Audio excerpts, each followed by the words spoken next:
Okay, finalists, we are recording. Thank you, Colin. Today we're going to talk a little bit about vegetable gardening. I'm going to go through the presentation, so anytime if you have any questions, please stop me and we can answer those questions.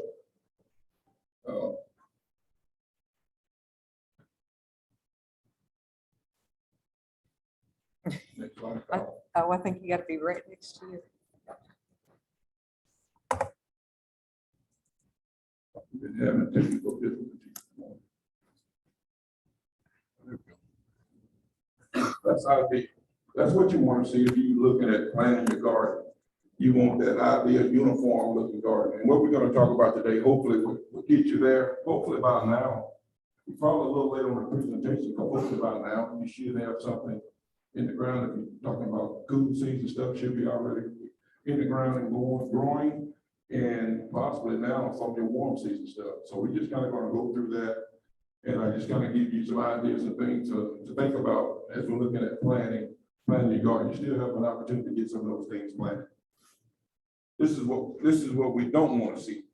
Skips, no uniformity. So at the end of the day, what we're trying to do, we're trying to produce something or buy or wait. Okay. Now, a lot of times, Mother Nature, with rain, I was down in Arkansas this weekend, we was planting cotton. We got a rain. Well, some of my bottom areas probably gonna look like this. So what I'm gonna do, probably have to replant some of that, okay?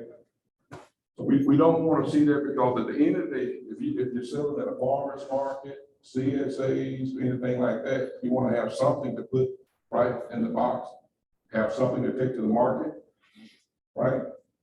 Because if you don't have the yield, you don't have the income, you don't make the money. Okay, so that's very important. So we're going to talk about some of these things here. Site selection, very important. Ideally, we want to well-drained soil. That's ideal. A lot of times we may not be as fortunate to have well-drained soil, so we can look at different soil amendments that we can utilize to help us achieve our goals. But soil type is very important. Sunlight, very, very important, because you got to have sunlight, right? Photosynthesis, you got to have sunlight. You got to have air movement, drainage, because if you don't have, in Tennessee, we're hot, we're humid, so we got to have air movement. Well, plants so we won't have a lot of diseases, okay? We won't have a lot of diseases. And of course, water. I have some farmers, they figure that, they can get away without irrigation, drip irrigation. Never seen a person with a high tone don't want to put drip irrigation in a high tone. That makes no sense to me. You put out black plastic and you figure just that little hole you put your plant in, that's going to be adequate enough rain to grow your plant. Now, maybe in some years where we have a lot of rainfall, you may get away with it. But trust me, I guarantee you won't have the yield, okay, that you need. Because at the end of the day, we're trying to sell weight. You're trying to sell a product, so you want to maximize your yield as much as possible. Then to proximity of the house, if you're utilizing municipal water, if you don't have a well. So a lot of that goes into play based on your land. Even if you don't have a farm, if you're looking for a farm, think about those things. When you're looking, I know we talked about before, web soil survey, where you can go in there, look at the different soil types that you have on the farm if you're looking for a farm, because that's important. We don't want to get a farm that's a lot of clay. I know some of you all mentioned Reggie. I kind of talked about Reggie. He's my experiment, because Reggie went through my first New Farm Academy, and Reggie is doing great things. He's taking a piece of land with a lot of rock and utilized the lasagna method on his farm, and it is amazing to go out there and see what he's doing on his farm. So you can do things if you don't have those ideal situations. And it can be on a case-by-case basis that, we can work with you. That's why I tell everyone to make sure you get to know your county extension agent by all means. So if you haven't had a chance by now to visit your local county extension office, please do so. Let them know you in the Farm Academy and finance told you to come by, sign up, get on the mailing list, so when we have educational programs across the state, that you are informed. Because I mentioned before, you're not on our list because you're not the traditional person that's been through our office. So we want to know who you are, so we can work with you. Because this information is for everyone. It's available for everyone. Dr. McCobb came in, we're not going to spend a whole lot of time on some of the things, but we covered some of that, some of this. We talked about soil, how important is the soil, right? It starts there. You need to get it right here with soil. Because if you get it right here, it helps us through the process. You know, you've got a low pH, guess what? Nutrients not readily available to the plant. We're fighting a losing battle, okay? Because I mentioned before, if the nutrients are in the soil, that's the purpose of the roots, okay? Take up the nutrients. So if the pH is at optimum levels, the potash and phosphorus that's in the soil, once you take that 15-hour soil test, you have an idea what's available and what's there to the plant. Then you can utilize what's there.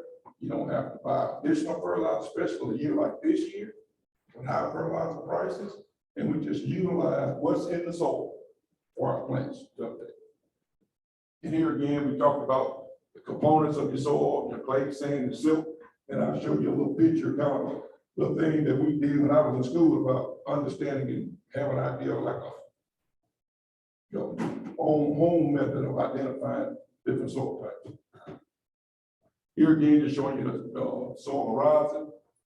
See this right here, that A, that topsoil, that's what you want. That's what you're trying to protect right here. Now, if you're like me, you know, moved out to an area that was developed and they took off all the topsoil, right?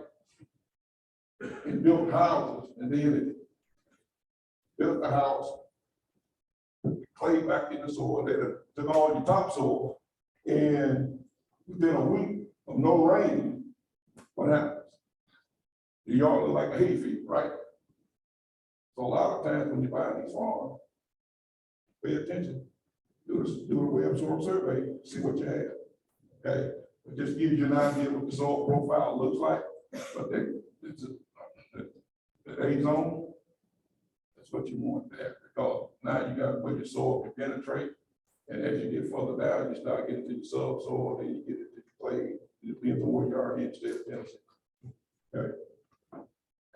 Here again, just give you an idea what your soil ingredients kind of look like. You got the sand, you know, the chalky soil, the peat soil, silt loam. You really want to be between those two, like a silt loam soil, and also with your clay. Okay, but just give you an idea what that looks like. Here again, it's just a little home test that you can do. If you're not real sure, it's your shovel, just some water, your little quart jar, and just shake it up real good and just let it settle. Okay, little method that you can do at home, and it'll show how it settles out. See right here, 80 to 100% sand, settled out right here, just showing you see the layers. Get a chance to see what the layers are. And just a little quick method that you can use at home if you're not real sure. Okay, but you can just use at home to determine where your soils are, whether number 4 is high in silt, clay, or sand. How far down? Is he going to do that at home? How far down should you? I would go about 6 inches, 6 to 8 inches. Give you an idea. That's what the root zone is going to be.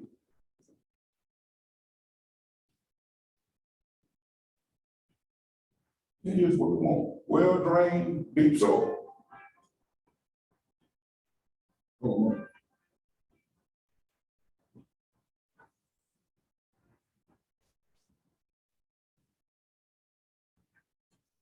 Sorry about that.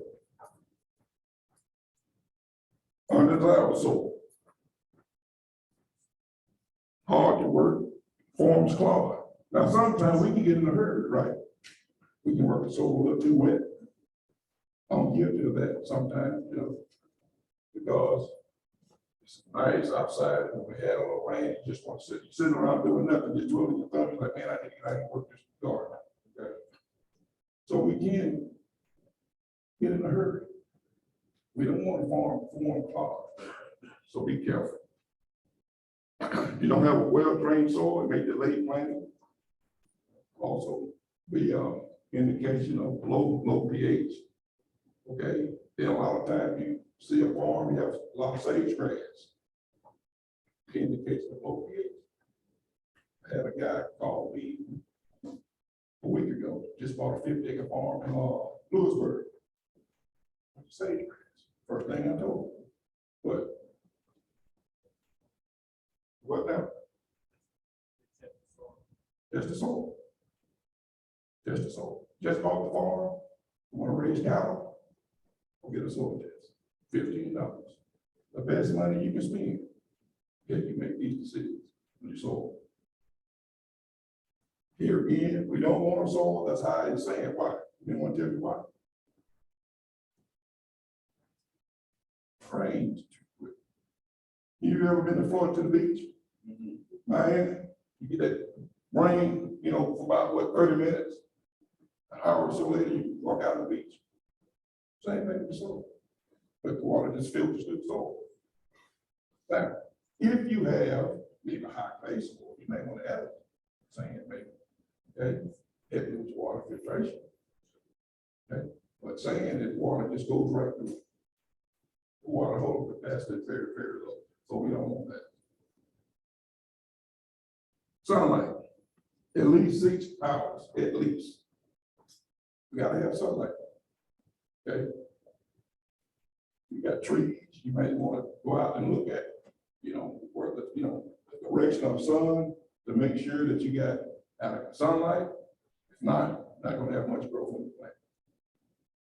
Sunlight is very important. Ideally, 8 to 10, but at least a minimum of 6 hours. Avoid the shade as much as possible. Sometimes we can't get around it, but as much as possible. Slopes, depending on the crop, maybe if you're doing, Christmas trees, vineyards, things of that nature. But vegetables, I try to stay away from as much as possible. And sometimes we have to work with what we have, right? Sometimes we have to work with what we have. So if you're not really sure, guess what? You probably don't get county extension agent. Come out and take a look, give you some recommendations of some things you can do. Okay. Freedom of traffic, we're in Tennessee, there are plenty of deer, plenty of wild turkey. Is it worth me putting up a high tensile fence? It just depends. It just depends. You have to make that determination. Now, if you got some high value crops that's growing, then it may be worth it. Okay, maybe just buying a dog, I don't know. But everybody's situation will be different. But sound like somebody that's having some of those issues. Our notes of pigs just fell out. They like our garden. Yeah. And believe it or not, folks, depending on what county you're in, it's a real problem. When I was in Hardeman County as an agriculture agent, Hardeman County was one of the top deer counties in the state. And I would get called, how do I keep deer out of my car?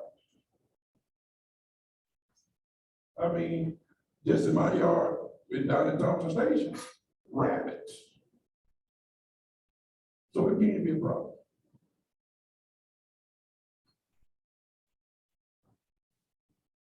Then you need to determine your size.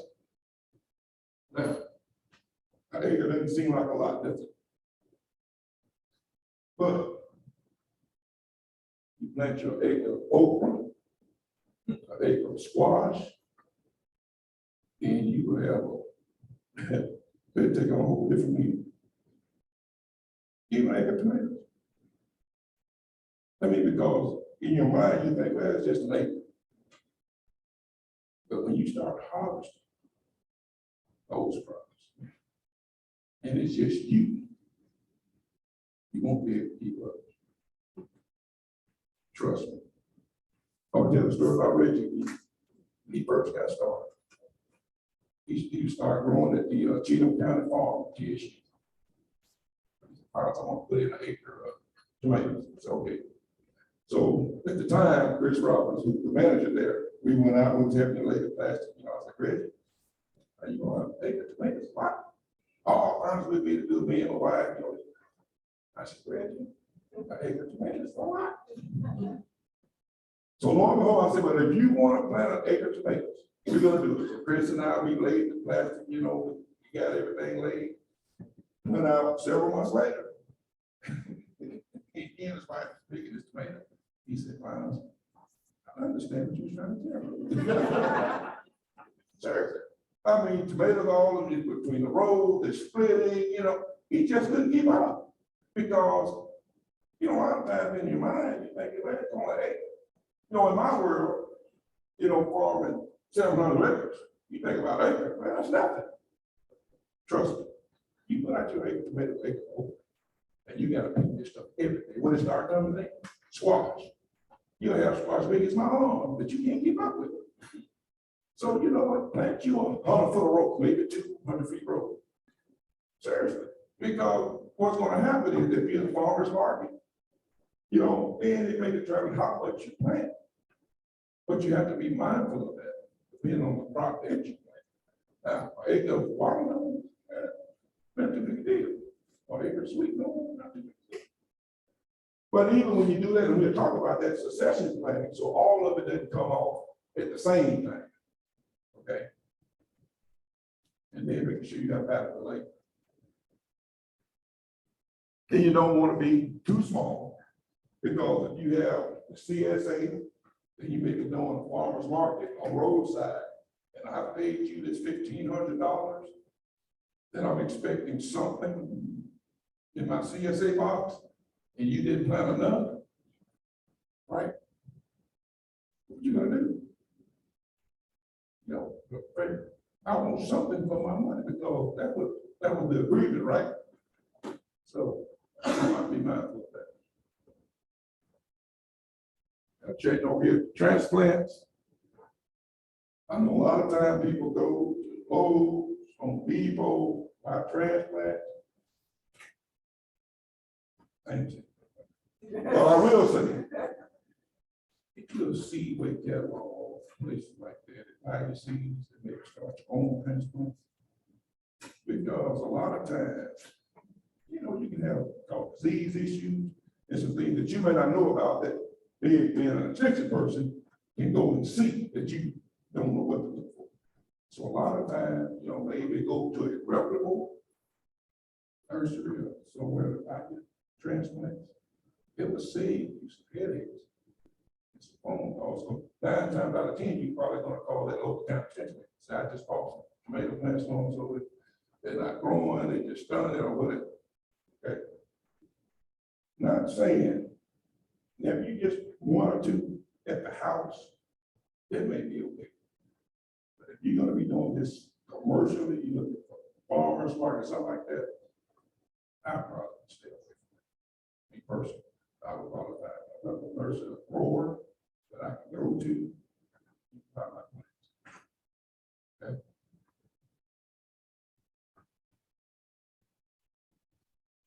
And here, vegetables that are transplanted, just gives you an idea. I'm not gonna go to the list, you all have this presentation.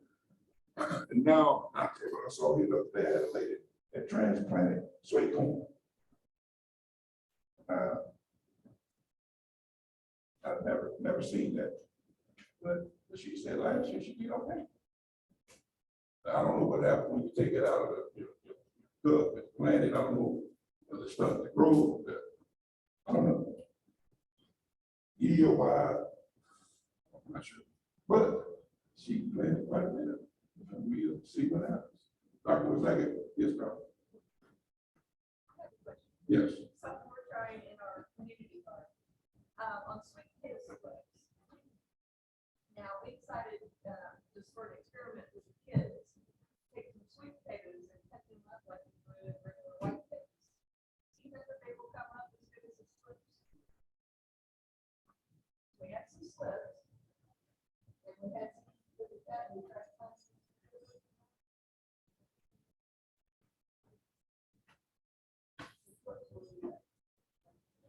assuming it's comparison, but I'm just, you know.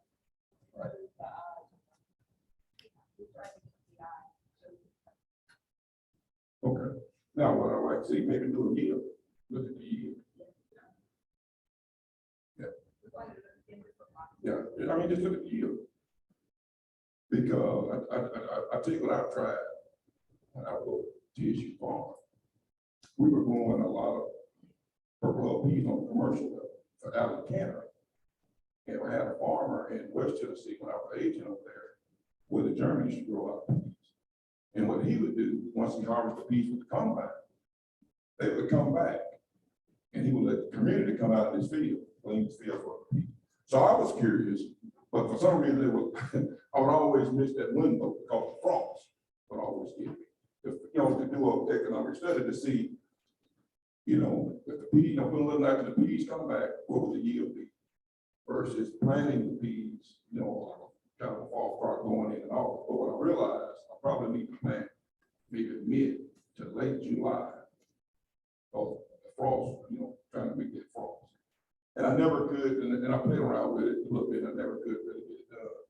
But kind of like what you're doing, because I was just kind of curious to see, you know, looking at the cost and the yield, you know, would it, if you just go ahead and just plant the peas, except, you know.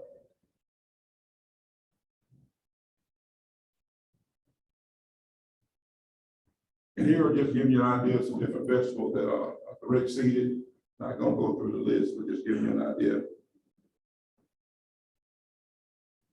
Oh,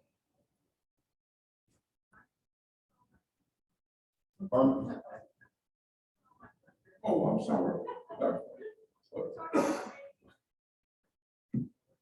Phone's ringing in my ear. Say it again, Dr. Zachary. Oh, well, I'll tell you what, I'm gonna just roll through the transplant.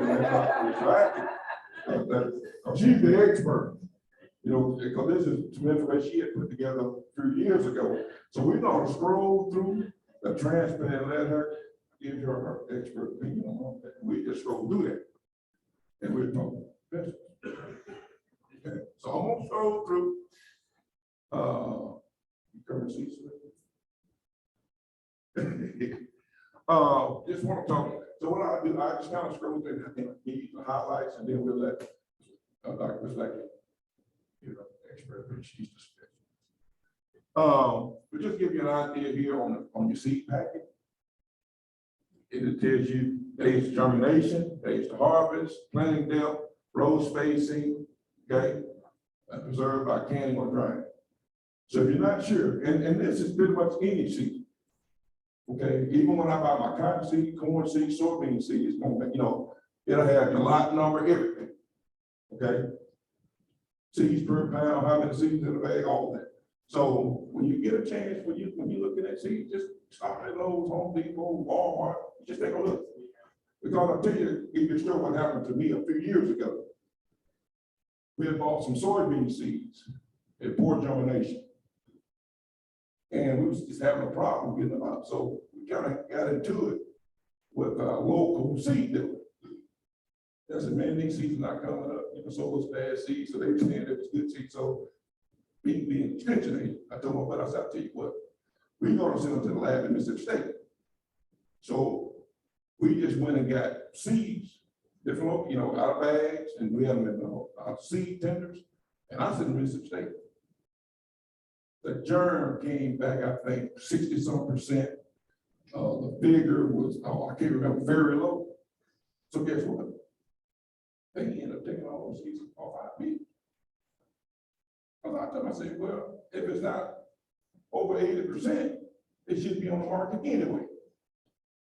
Then they're gonna tell me, well, based on this lot number, I said, I ain't got to do with your lot number. This came from Mississippi State lab, tested. I had paperwork. So I said, if it's an issue, then that became a legal issue. So I guess what I got to turn. And it cost us money because then we had to replant. And we had rented a no-till big drill, cost us several $1,000, and had to go back over 500 acres. Okay, so now you might not think those numbers mean anything, but you get into a situation like that, it's major. Now, back to no big deal, but If you are in this commercial world planning, then you want it back to where I say you, where you buy your seed. So you want to deal with reputable people that's gonna stand behind that product. And you'll be surprised when you go to Seedway and buy a pack of seeds with 50 or 100 seeds in it for little or nothing. Guess what? Now you got 100 plants versus paying $365, $5, whatever. I can't remember it was outrageous this year. I looked at it and I said, oh my gosh, I put it back. Seriously. One plant. And you can go buy your little greenhouse or something at Harbor Freight, $200 or $300 and grow your own. Grow in your house. I'm not gonna get in that back.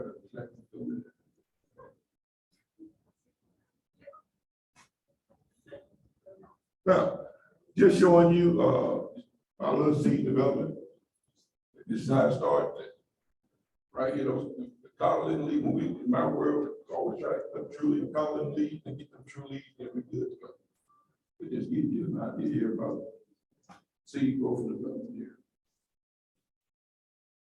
Like we talked about that already. That's here again, we'll go to transplant. Talk about irrigation. Now we talked about irrigation last time, right? I didn't bring my tickets. I'm gonna give away that gardening kit. But we still have it just September, so we're gonna give away, instead of one, we're gonna give away two. We're gonna give away two garden kits, irrigation kits. All right. So just give you an idea of what it looks like. We got the soaker hole, we got the overhead, and we got the drip. We talked about the drip right. Now, I'm not really a big fan of overhead. It works, but what you can do, you can get disease issues and things of that nature, and you need to be watering at certain times of the day. You don't want to be at the heat of the day. Okay, early morning, late afternoon, ideal. But right here, I like it. The drip irrigation, 5 to 6 psi, low volume. It works. Get a timer, you walk away. Put it on a timer, just walk away. They was creative here, they use gravity flow. You don't have to have a spigot. They just using gravity flow. Okay. Now, the only thing about gravity flow, you don't the run can't be that long of pressure. But for some, length of this table or something, it works. Here you want an inch to half inch water weed. Now, what I get sometimes first, well, what if it rain? If you got the black, now if you don't have black plastic, then you're fine. But if you have a black plastic and you do get a half inch, 3/4 inch rain, you still gonna have to walk in my water. Okay? Because what you can do is take your finger, or you might have a little hole with it, plant here, just fill it, make sure it's moist, and make sure it stays moist. I do have farmers now. They get that inch of rain, they don't want to turn on the irrigation. And this is what I told you, complain about is water bill. So when I say, well, add another 5 cents, when you produce, the bill go up maybe another $100. You're going to the farmer's market every week. Just add another 5 cents, 10 cents, and cover your costs. We talk about what cost of production, right? That's the cost of doing business. So what we need to do, add that into our cost of production so that we part of our pricing. It's just really that simple.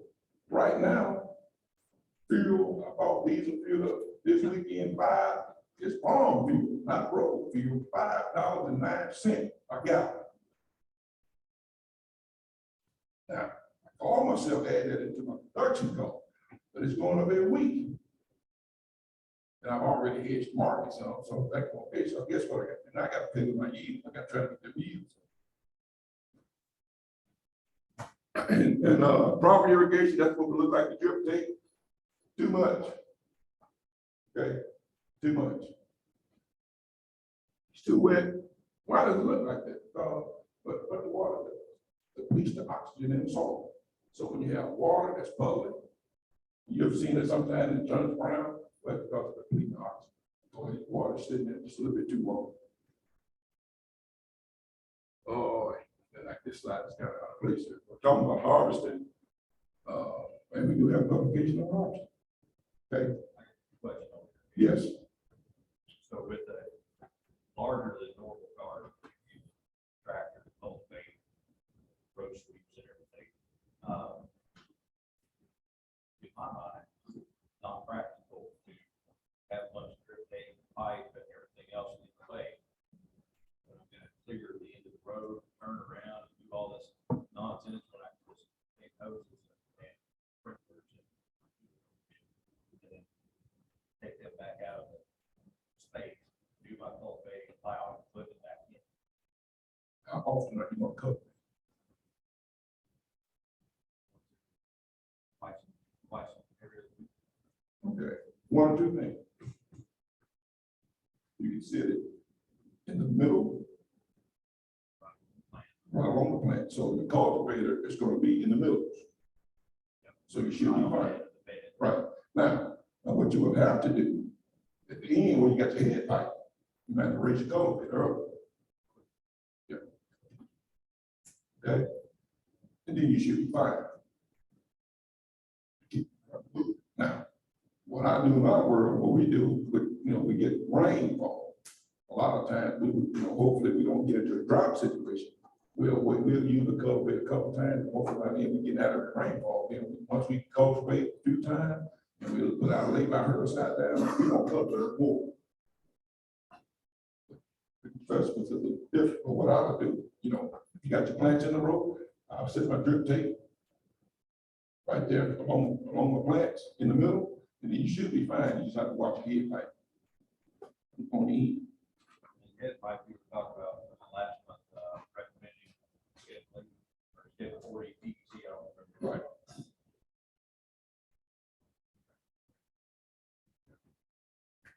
Oh, yeah, you should be able to.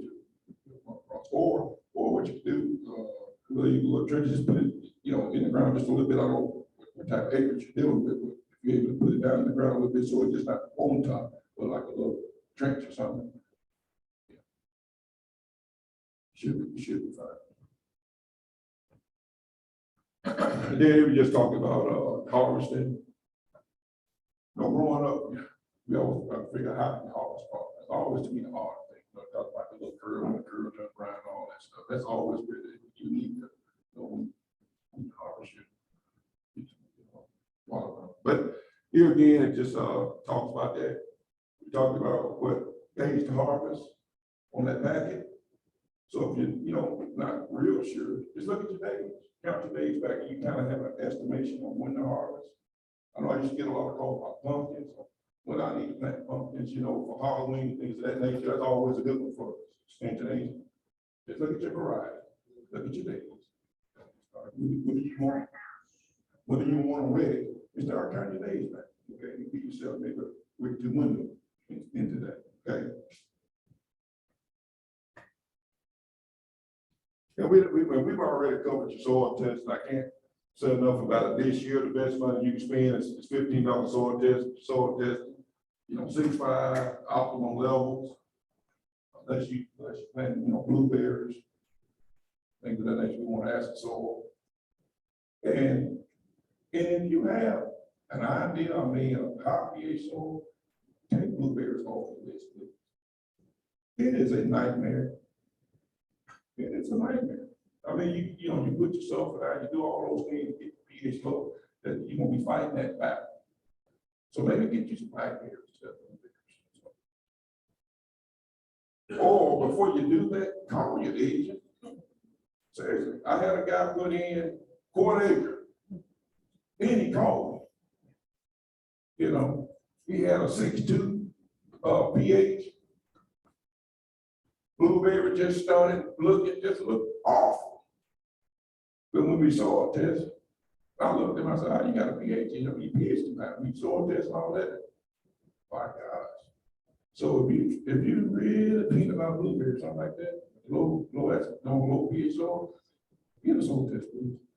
Or just take them off your list. Come up with something else.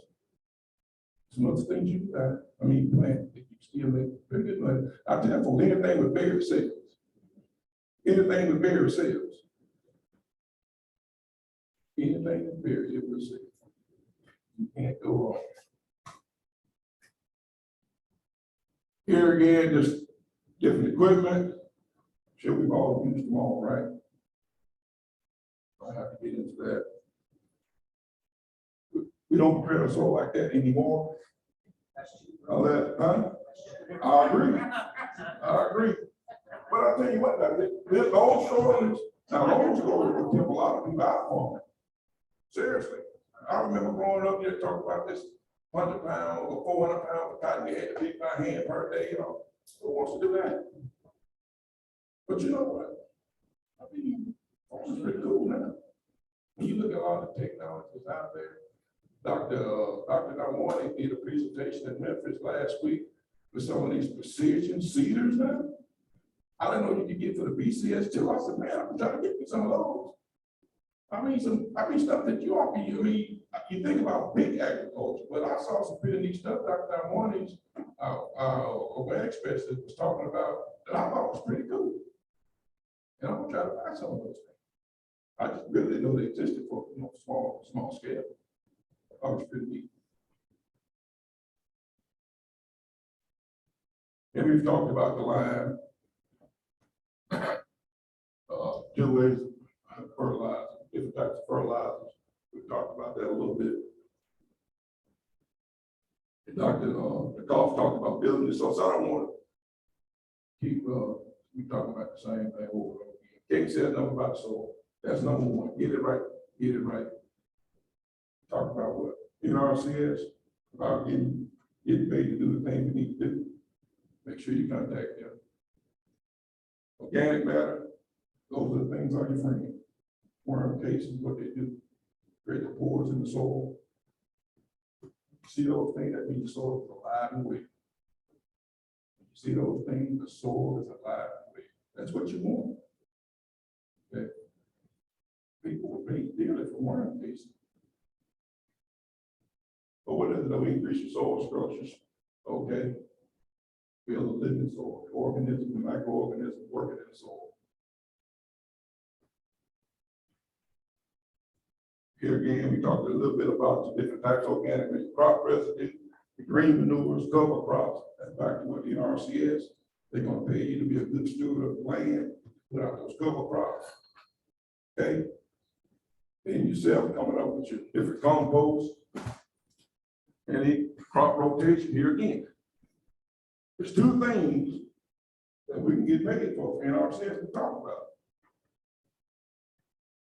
Crop rotation and cover crops. Those are things we should be doing anyway, right? So then we're gonna contact our local NRCS, district conservation, and they're gonna pay us, right? But that's not pay us, they're gonna give us financial assistance. Use the right terminology, not pay. They're gonna give us financial assistance to do these practices. We're gonna use the right terminology. Okay. So I call you for this? You don't call me. Who's your local district conservation? Well, you need to talk to your county extension agent. But here again now, and I say that, but they have to put together a conservation plan. Okay? So what they're gonna do, they're gonna come out, all those things we talked about, the site selection and all those things, they're gonna go out and do a farm visit and look at resource concerns that they're charged with as an agency. And then they're gonna put together that conservation system. Now, not practices, a system. Because a lot of times we go to the office and we ask for practices. I want a hot tub. Okay. And it's a ranking system. But when you just ask for a hot tub, you might not rank high enough to get it.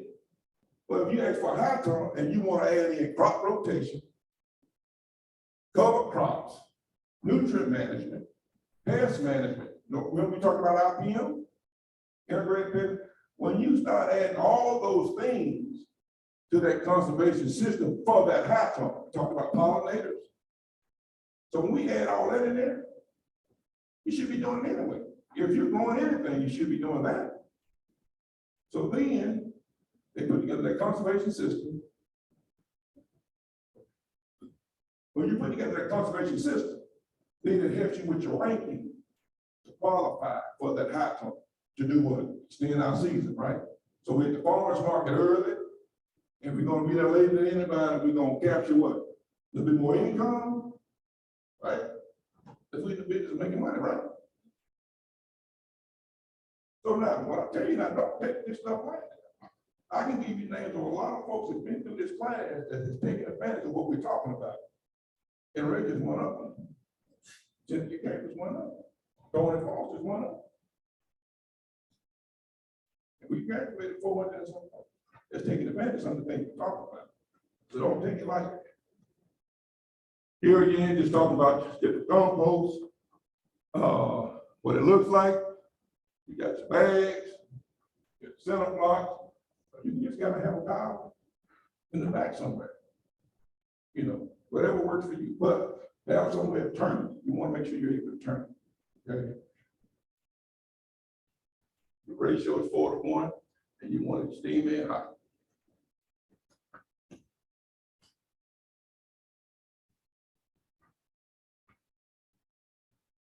Right here.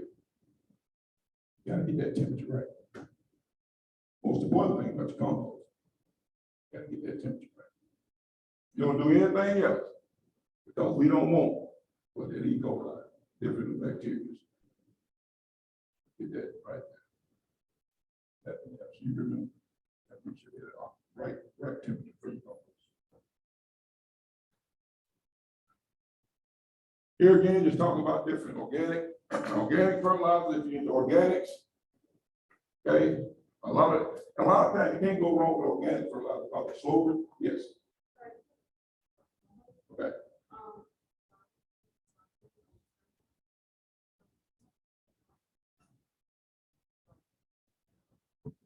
Well, you want to turn the tank to help you get the temperature up right. You want to say anything with that? Yeah. The heavy breaks down, yes. So I don't need that. I heard we don't need it to go compost is not. Right? Yeah. Tell you what now, you got rabbit. Oh my God. That's good stuff. And rabbit manure is good stuff. And what I do like about the organic product, it's hard to really over like that. 32 or 40 pure things like that. You know, you can kind of overdo it, and you can send your plants into vegetative growth, especially tomatoes. You know, these people out here, boy, they go to the co-op and they go get some triple 15, and boy, they go in. And they say, man, I have some beautiful tomato plants, but I don't have any tomatoes. You water the bloom, instead of vegetative state, you don't have tomatoes. Okay, so be careful. Here's your green manure, you know, talking about cows, talking about rabbits, talking about poultry, other different type of green manures out there. Here again, here's some of the different cover. We talk about the cover, right? Just give you an idea. Who's gonna pay you? You know what I'm saying? All right, they're gonna be happy with this. Clovers, you know, wheat, sun here, you know, you're doing summer type stuff, veg, Australian winter bees, just depends on what you are planting. Okay, don't determine that. And we talked about SARE.org. Go to that website. They got to have a book that just nothing but cover crops. We're gonna try to get you all those books before we graduate in September. But it gives you all of that. Okay, you can become a cover crop expert with that book. And we've talked about these here. Now, that's convenient, but when you really calculate what, they spend a lot of money for fertilizer. A lot of people use that for convenience. And then too, you know, when you go to different places, you see like this 6320, and you see names, that's different out there. You see a triple 10, whether it's co-op, fine us, dollar, whatever, and it's triple T, it's triple T. I was at Home Depot one year, and the lady, they was last couple, oh, you need to get this brand on it.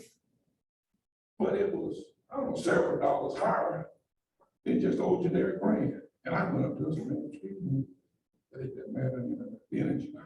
I need to pull out the extension date and all that. But they were just, the name brand. Name brand.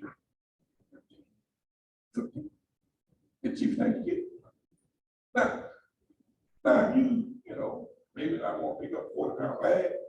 You know, okay, Miracle may work for you. Small scale.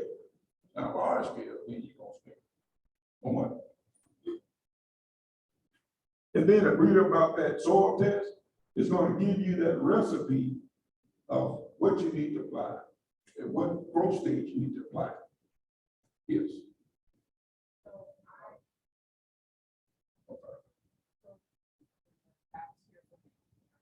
Yes.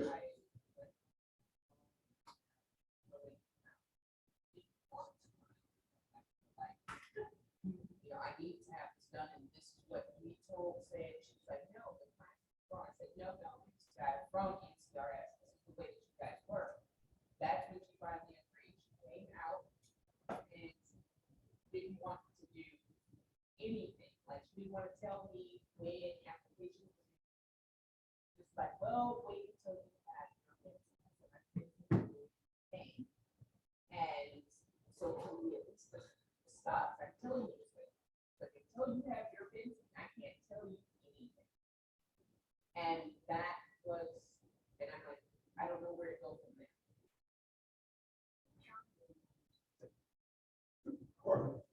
We got the same answer. For Lincoln County. For Lincoln County, they told us, when you have your fencing done, we'll come back. We've had some problems with.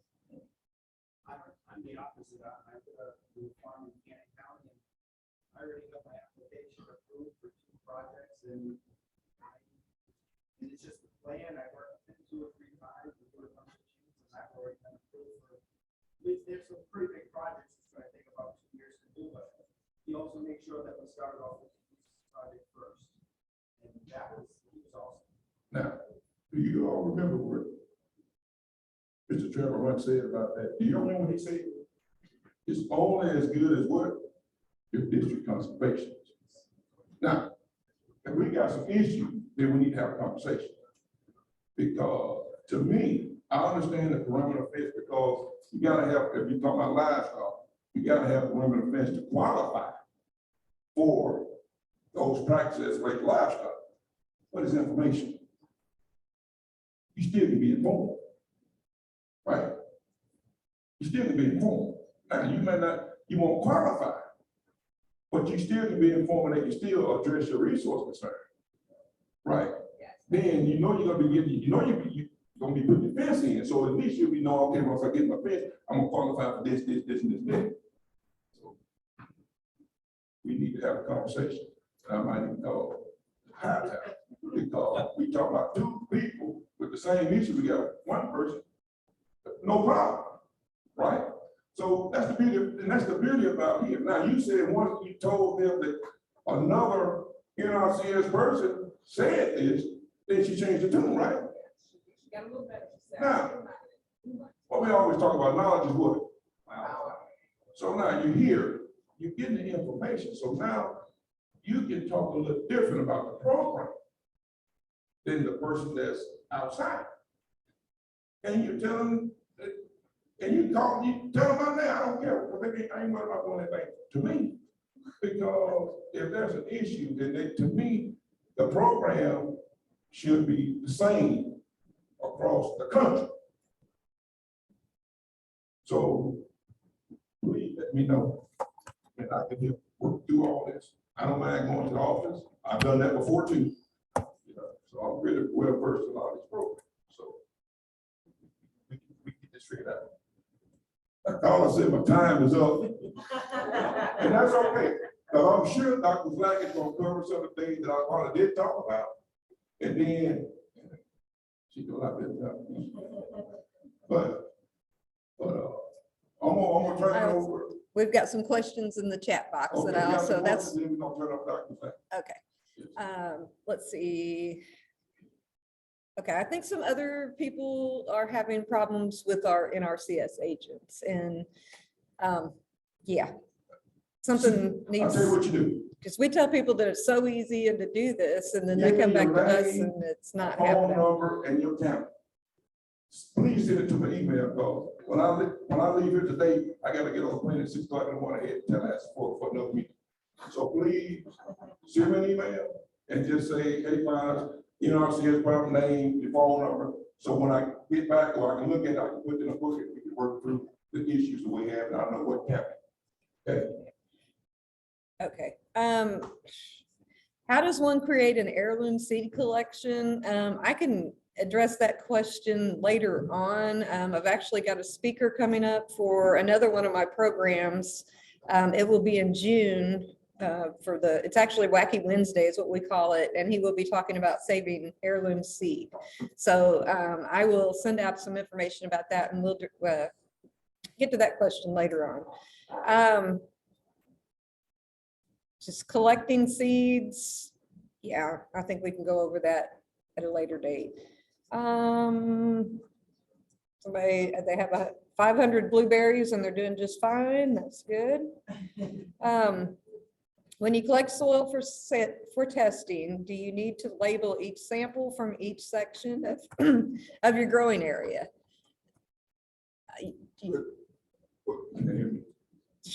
what you wanna make sure you do, whatever that identification is, you need to know where the soil test came from. So when you get it back, you know the area. Yes. And you also have a code. So based on what you want to plant in that area, you need to code it that way. Yes. But you want to definitely put an ID that you can reference. So when you get it back, you know the area that soil test was taken. Yes. So you're going to give your soil sample a name, and as you go over your area, let's say you have 1,000 square foot, you're going to go and you're going to get a bucket and a shovel, and you're going to go to 10 to 12, 15 different areas, and you're going to dig down 6 inches and pull a little soil from that depth and put it in your bucket, go to another area and get a well-representative soil sample so that the lab will be able to analyze it correctly at that 6-inch depth, because that's what they're calibrated for. If you pull a soil sample from about 3-inch depth, you might get high in phosphorus, okay? Because phosphorus doesn't move as readily in the soil as some other nutrients do. So that 6 to 8-inch depth is recommended for a reason. But then, yes, you give your soil sample a name, you know where it came from, and then you can choose 4 crop codes per sample sheet, okay? Don't mean to be snarky. I don't have 6 to 8 inches in some areas. I understand that too. Okay, then what? You do the best that you can do. You do the best that you can do on that area, okay? But going back to, you can choose 4 crop codes. So if your crop is a vegetable garden, that would be 1. If your crop is a lawn, that would be 2. Fruit trees, you can go specific on the fruit trees, blueberries, whatever. You've got 4 choices per sample, and that's what your $15 is paid for. Okay, we got a question here in class. Do you recommend before or after rain to get the soil samples? It just needs to be a dry sample when you send it in. The question was, when do you pull that sample? I would pull it when the soil is damp. It's going to be easier to dig. But when you take it to the extension office, it's got to be dry, or we have to lay it out and let it dry before we send it into the lab. And also want to mention, I like for people to take it in the fall. So if you have, say, a low pH issue, or some people have apply the line and start activating the soil for the next growing season.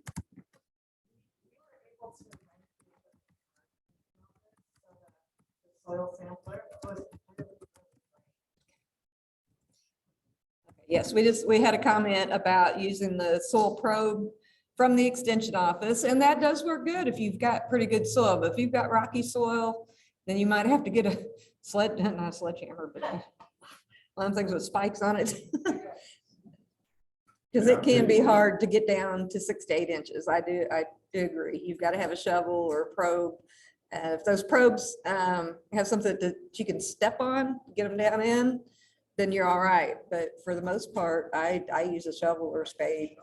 What I tell you what I like, call it that grab and go, that bucket. Yes. I Oh, I should have brought I that. bought Yes. all that separate agents, some of us got a little drill. What happened, one of the agents, we had a like show and tell program, one of the agents, and he had bought one of this bucket, with a little auger. You connect it to a drill, you drill it down the ground, how many inches, and it pulls the soil into the bucket. It is really, I get a chance, I'm gonna bring, I have one, I'll bring it, let you see it. I think it's like $50 or $60, pretty cool.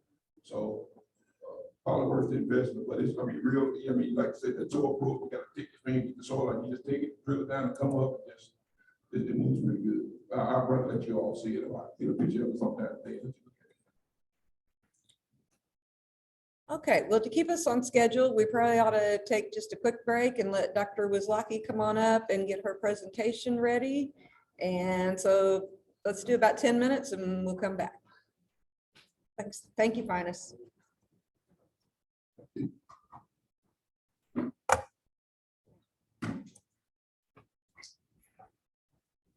Okay, there was a question.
see, okay.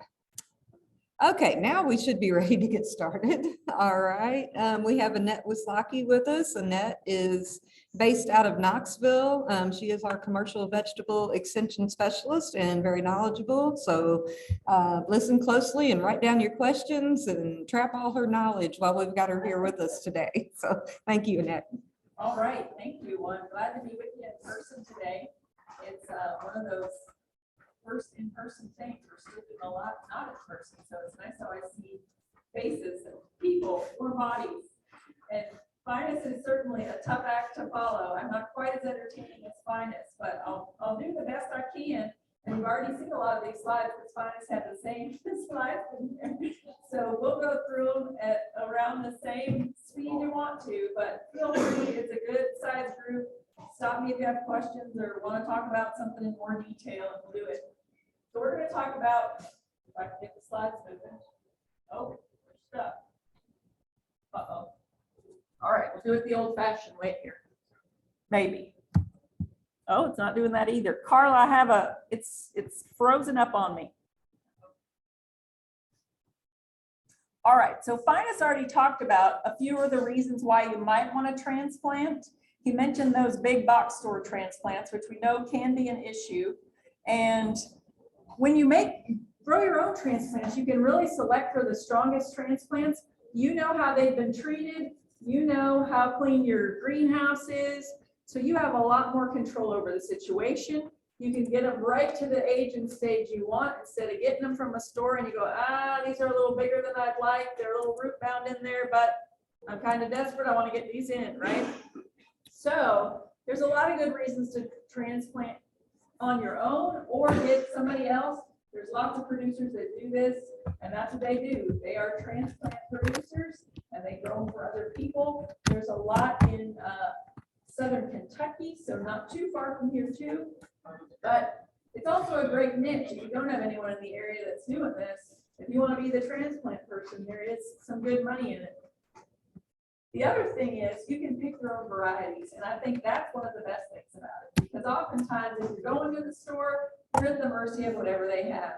And varieties are really what can set you apart in the market. So if you can choose which varieties you're growing, that can really go a long way.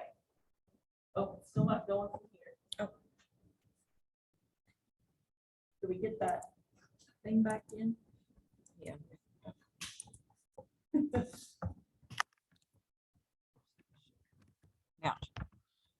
Oh, it was working for a while. Fine, just break this. Okay. Something about these two are interfering with each other, I think. Yeah. There we go. All right, so you saw this slide before. It's slightly different form, but if you're purchasing, that can save you time, right? And labor is often the limiting factor on a farm. If there's only one or two of you working on the farm, good transplants do take time. Seeding is fairly slow, so you want to think about that. Can you add that into what you're doing, or would it be better to farm that out to somebody else? It can also save on greenhouse and fuel costs. That's a big deal this year when we have skyrocketed fuel costs, right? So another thing to think about, and it just can save you some aggravation. Transplants do require a lot of attention because they're tiny. You don't want them drying out, because there goes all your plants at once. They do, if you get them too wet, then you can have disease issues, and we'll talk about all that.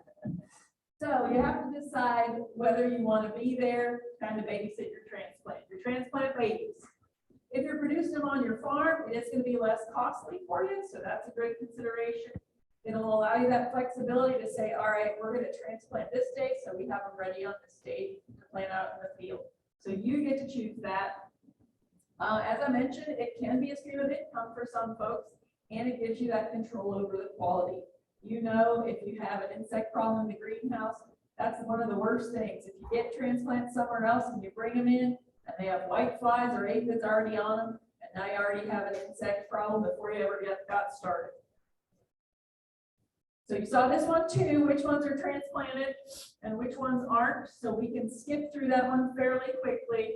Oftentimes we have a lot of the warm season things that we're going to be transplanting. So tomatoes, melons, peppers, eggplant, cucumbers. cucumbers, summer and winter squash. Summer and winter squash, especially winter squash, we can get away direct seeding, but some of those others we do transplant. Oh, all right. Finus did mention the corn, and I wanted to say a couple things about that since he mentioned transplanting corn. We have some producers, some fairly large corn producers that do transplant their corn. And the reason they do that, just like anything else that you're transplanting, you get to jump on the market. So if you're the first one in the market with corn, you get to set the price. It is a little more labor intensive because you need to grow the transplants and then put them out in the field. Generally, they're going to be on black plastic because that's going to warm the soil up faster in the spring when the soils are cold. The other thing about transplanting corn is when you do transplant it, it can tend to lodge more. So you want to be aware of that. It can blow right over if you get a heavy wind versus if it was grown right in the soil. The alternative to that is some folks, instead of transplanting corn, grow it on black plastic or even clear plastic to get even more heat out of it, but direct seed it. So that way you're getting that heat advantage and you're getting the advantage that it's right down in the soil. It's not a transplant that's not going to be as well rooted as if it started out in the soil. The thing about growing it from seed right out of the black plastic or clear plastic is it can burn those little tiny plants right when they come up if it's a hot day. So you want to be aware of that too. And make sure you give it enough of a big hole that you're not going to fry your plants in there. All right. So once you decided that you want to grow your own transplants, you need to decide what kind of plug tray you're going to use. And these vary a lot, and I have several slides on this, but it's going to depend on the seed size of your crop and your desired transplant size when you're putting it out in the field and how long you might have it in the greenhouse. So we have these ideal amounts of times, if you saw a slide that Finus had up there, and I'll show it again, about how long it takes to grow transplants of certain crops. And those are the ideals, right? But spring in in Tennessee in general, I'm from East Tennessee, so I have East Tennessee on the brain. What happens in the spring here? Just when that field dries out, we think, all right, tomorrow's the day, we get a storm, right? Comes out of nowhere. I just planted a chickpea trial last week. It was a month late getting in because every time the soil would almost dry out, we get another soaking rain, and we have to wait to get that in. So most transplants are going to be fairly forgiving, but if you're going to err on the side of a bigger cell for a plant or a smaller one, I'd go bigger because you might need to keep them in there longer. They're going to need that extra soil, and that buys you time. If you have them in a little tiny tray to try to maximize how many plants you can fit in an area, that can sometimes backfire on you. They use up all the fertilizer, they're really getting stretched out, they're ready to go in the field, but the field's not ready for them. All right, so these come in anywhere from, they actually come smaller, larger than 72 cells per flat. They can come in 50 cells per flat. We do a lot of ours in 72 cells because that buys us that time, but it's a good size transplant when we go to the field. So that works for our cucurbits, that works for our peppers and tomatoes. I have done peppers and tomatoes in 1/28, but they can look pretty gnarly by the time they get in the field. They start to yellow and they stretch out by the time we actually get them in the ground. Tomatoes are one that's pretty forgiving though. You can have some ugly looking transplants and they'll still do fine once they hit the soil, they'll recover. And these are going to cost you about $1 a tray. Some folks don't want to fool with all that plastic. And so this is another option, and this is really an art form to do soil blocks. But you can get these soil block stamps from Johnny's. They have them in several sizes, but they're going to make a little cube of soil for you, and they're not going to get root bound like some do in the flats. So they give less transplant shock, and they do have different sizes of these too. So you can get 1.5 inch up to 3-inch cubes. You don't have the plastic.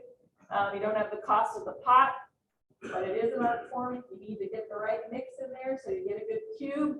And then they also may dry out quicker because you don't have that something holding them in on all the sides to keep their moisture in a little better.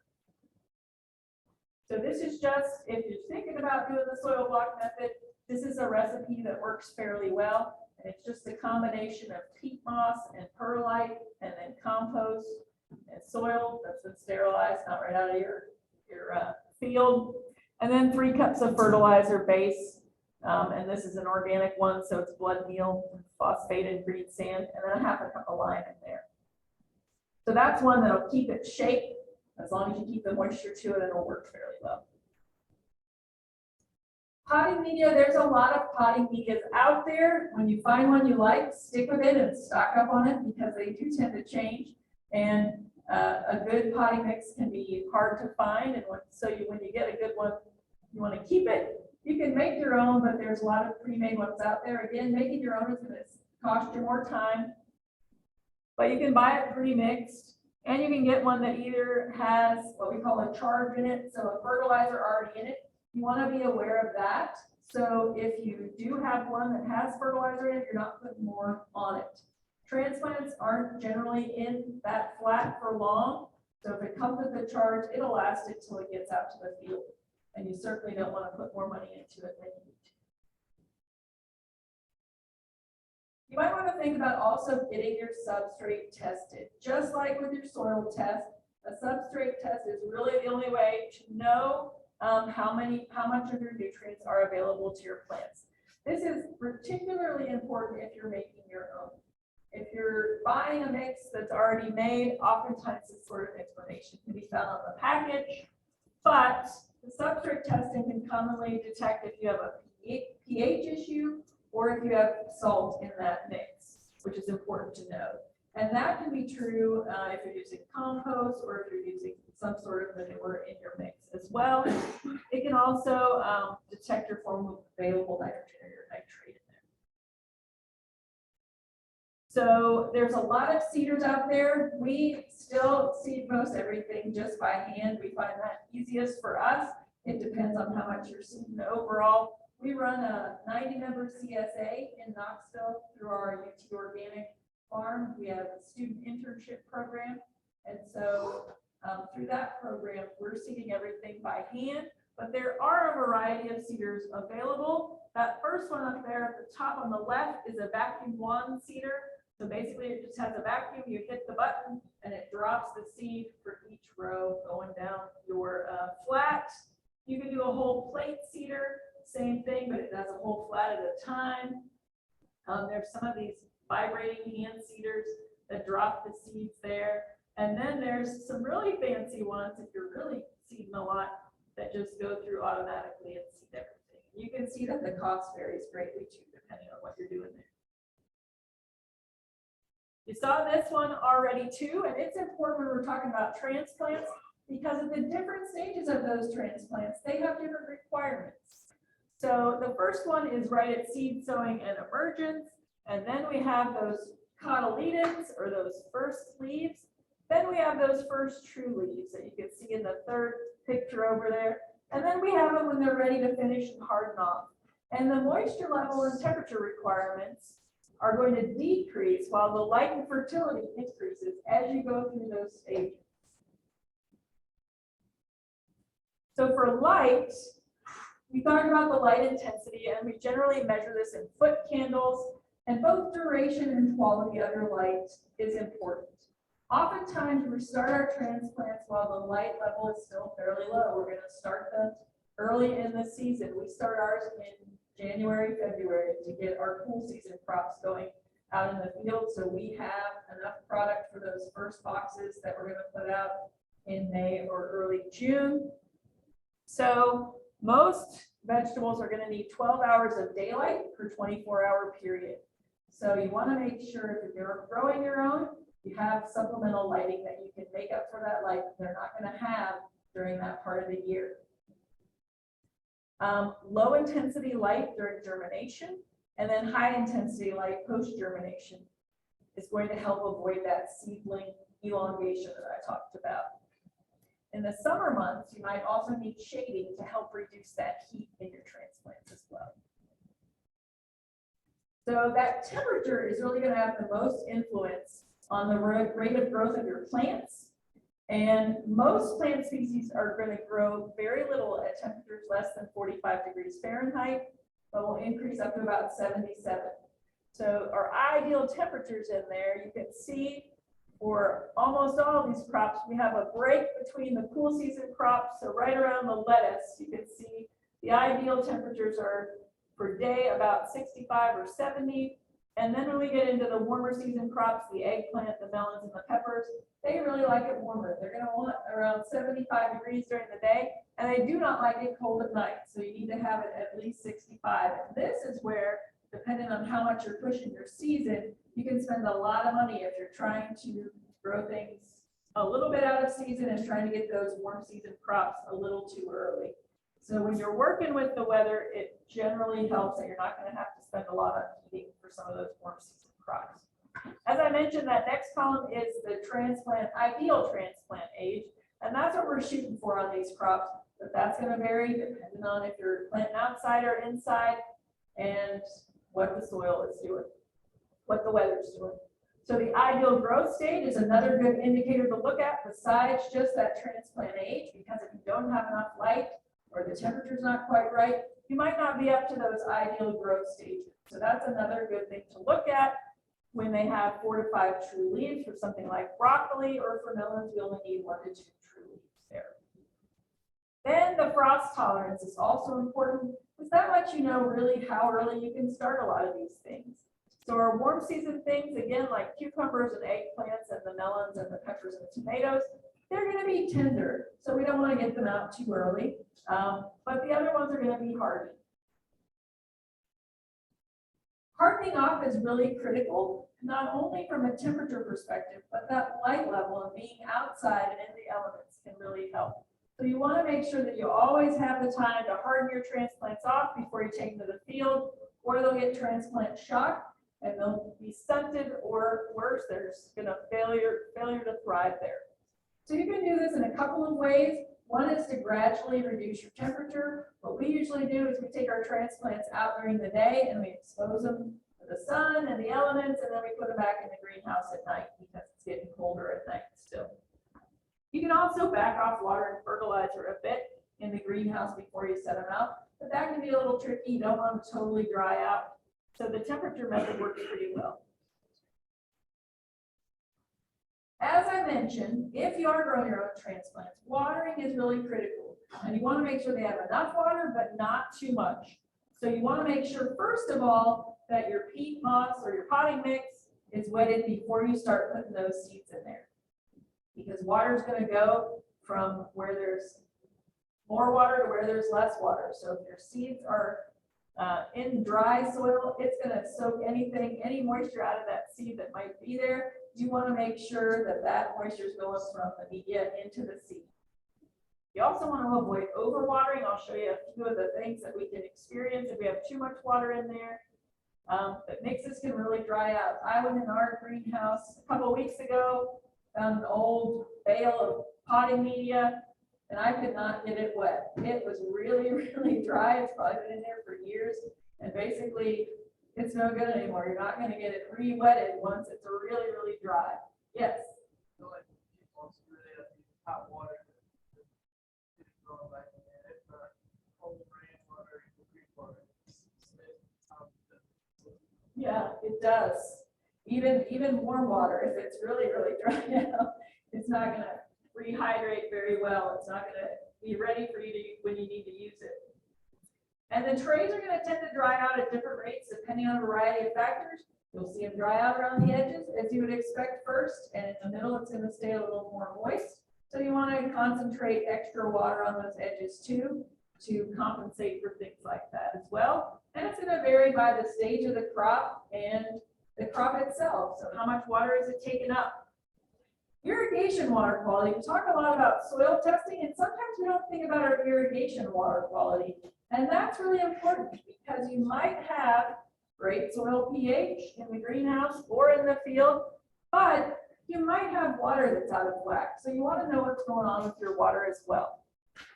And you can buy meters to do this all on your own, but you want to make sure you're measuring the pH of your water, the alkalinity, and the EC or the electrical conductivity of your irrigation water. So just like with your soil, we want the pH of your water to be between about 5.8 and 6.5. When we get outside that range, that starts to affect all of our soil, And that's when we don't get the nutrient uptake that we need. That's another reason that we measure alkalinity, because that's where we tend to see, when we have higher alkalinity, the nutrients get bound up and we can't get them into the plant where they need those nutrients. The EC is basically a measure of the salt level in your water. And it can also vary with age and type of plant, but we generally want it below 0.6 microsiemens per centimeter. And that's because when we get higher, we get stunted growth because our salts are getting too out of whack as well. So fertilizer, as I mentioned, you might have a charge in your starting potting mix. And so that's great. And you probably wouldn't need to add any unless you had your transplants in the greenhouse much, much longer than you expected. If you start to see some of the effects like yellowing of the bottom leaves, a sign you have nitrogen deficiency, you can give them a shot of fertilizer, perk them back up in the greenhouse. But the amount of fertilizer is going to depend again on the type of vegetable that you're growing and how frequently you need to apply it, the stage of growth, again, your growing environment, and that amount of fertilizer in the medium. So using higher rates when the temperatures are higher or lower rates when the temperatures are cooler, we're not going to be using the nutrients up that fast if the weather is cooler. And then higher rates for things like peppers and tomatoes and cold crops, and lower for cucurbits. As Fine has talked about, the soluble fertilizers are the ones we're most commonly going to use, and they can be delivered through irrigation lines and mixed with water during application, so we can fertigate with them. In a greenhouse situation, oftentimes we have the little drippers that come down from the ceiling, and that works very well. So if your media does contain fertilizer, you want to make sure you're delaying fertigation for at least 2 weeks, or you can get by until you get them out in the field.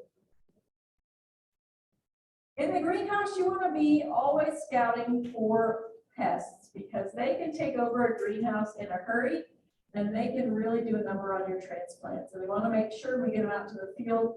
We're starting with the healthiest plants that we can.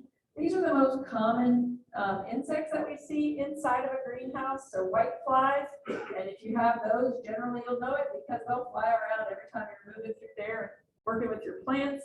Thrips are those teeny tiny little ones that often hide right in the flower blossom. And the best way to tell if you have thrips is if you have a blossom, you shouldn't have really too many blossoms on your transplants, or you shouldn't have any blossoms on your transplant, but you can shake the whole tray of transplants. And if you have thrips, they'll fall out like on a white piece of paper, and they're teeny tiny. If you're working with your plants, you'll also feel them. So you can kind of make your skin itch, and you're like, what is that? And it's those little thrips that get on you. So that's one that's hard to see, but it's also the one that when we get out into the field can transmit tomato spotted wilt virus. So it's one you really want to stay on top of because it can really cause damage to your plants. Aphids are one we see a lot. They're soft-bodied. They're really easy to get rid of if you have them. A nice safer soap or something will take care of them because they have that soft body to them. The other nice thing if you're in a greenhouse is you can use a lot of beneficial insects and they're in a contained area. So we use beneficials in our greenhouse as well as our high tunnels because we can bring in some lacewings or some ladybug larvae and they will go to town on those aphids. But you need to be scouting so as soon as you see them, you know to bring in beneficials instead of when it's a big problem and then the ladybugs can't keep up with them. Short flies are another one. Fungus gnats and spider mites. Later on, I have a thing about yellow sticky cards, but that's the way you're going to track all these and see if you have something. This is the other big thing we see in transplant. Go ahead. What do you recommend for that if not using beneficial insects like a 7 or a BD or? Well, for a lot of these, since they're small, you can get away, and they're soft body. They're not like a beetle that's hard body. So you can get away with generally a soapy mixture. So a safer soap will take care of most of those. They're tiny, they're soft body, they're not that hard to get rid of, but they can build up in a hurry. So that's why you just want to be aware that if you have anything. So soapy, you're talking about the 4-to-1 Dawn water. You can do that too, yeah. Or there's one that's actually called safer soap. It's an insecticidal soap, but yeah, you can do the Dawn water too. That was a little serpentine in there. So damping off is another thing that we commonly see in transplants. And that's when it looks like something just came in and kind of mowed down a lot of your transplants. And it's gonna rot right at the soil surface or the potting mix surface, and it's gonna cause death of your seedlings just before or after they emerge. And this is a complex of different fungi. So Pythium and Rhizoctonia are the ones that are mainly responsible for that. And that can really happen when your soil is too wet. So if you start to see that kind of thing on your plants, you know you're overwatering. You need to back off on your watering. Hopefully you catch it before it takes down all your different flats there. The other thing is if you're reusing flats from year to year and you don't sanitize them in between using them. So it's easy to take your flats at the end of the year and use a 1 to 10 bleach solution, sanitize them, make sure they're clean for next year, or better yet, sanitize them right before you need them in that particular year. That way you know they're clean and they're ready to go. The other thing is that we don't think about is your watering wand. So oftentimes you water in the greenhouse, you throw it on the ground. That's another good way to get some of these pathogens on the end of the wand, and then it's going into the water on your plants. So try to keep that up off the ground. Use some sterile soil and don't crowd your plants in. Again, this is where if you're using those smaller cells, it could be a bigger issue than if you give them more space and they have airflow and just room in between your plants. Heating mats can also help with that. So we often see damping off earlier in the season when the soil is still cool. So in a greenhouse situation, if you put a heat mat under your flats, that can help. But again, that's going to use up your water. So you want to make sure you have a good balance of the water and the heat there. As Finest mentioned, you always want to get your seed from a reliable source. It does go a long way knowing you have high quality seed from one of a reputable seed company. You want to inspect any plants you're bringing into your farm or greenhouse before you get them there. Because if you're growing some but buying in others, you don't want the ones you're buying in to contaminate the ones you're growing. You want to make sure on your greenhouse that you're keeping your doors and your screens and your ventilators in good repair, because that can help reduce some of these issues as well. And then you want to use cleaner, sterile soils. Sterilize your tools regularly and your flats and any other equipment that's coming in contact with your plants. You also want to think about the area outside of your greenhouse, and you want to make sure that you're keeping it well maintained, because a lot of these pests can be hanging out right outside, and when you open the door to go in, they'll follow you in. And I'm also the food safety lady for the university. And so a lot of these things you're not only doing to grow good plants, but they also help reduce your risk for food safety. So it's really a 2-for-1 kind of deal. Also, you want to eliminate any pools of standing water that may be in your floor. Oftentimes, if you have a greenhouse, you might have a concrete floor, you might have soil on the floor, you might have gravel, any number of things. But you can have areas where that's standing water pools, and that's always a recipe to invite not only pests, but also different pathogens in there. You want to make sure you have good air exchange, because that's going to help keep the leaf canopy of your transplants dry. That's going to help reduce a lot of your diseases. And then you want to make sure that you're regularly taking any junk out of your greenhouse. So that means any trash in there, any transplants that you thought you might use, but now it's been a month and everything's fine, but you still have them sitting in the corner. Get them out of there, get them to your compost pile. Yep. Question on air exchange. Yep. Are wall vents better placed lower or higher in a greenhouse? So are wall vents better placed lower or higher in the greenhouse was the question. And generally they're going to be right about slightly higher than plant level. If they're directly on the plants, they're going to dry them out. Right. If they're slightly higher, they're going to get that airflow, but they're not going to get the direct hit of the vent coming right through. All right. Here in Tennessee, we don't really have the greenhouse freezing in the winter to eliminate some of our insects, but we do have the option to solarize, and I think that's on the next slide. Maybe not. It's coming up though. I know it's in here. So we also want to avoid overwatering. We want to promote good ventilation, minimize those wet areas. We want to minimize wearing yellow while we're in there, which can be attractive to many insect pests. We also want to maintain a weed-free greenhouse at all times.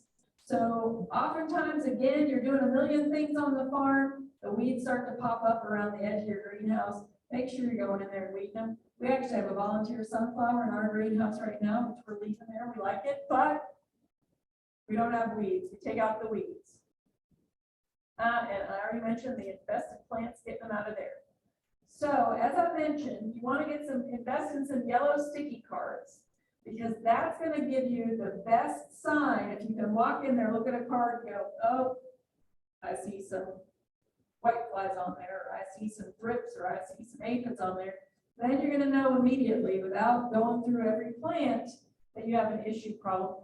Or insect problem. It's going to let you get to that problem before it really gets out of hand.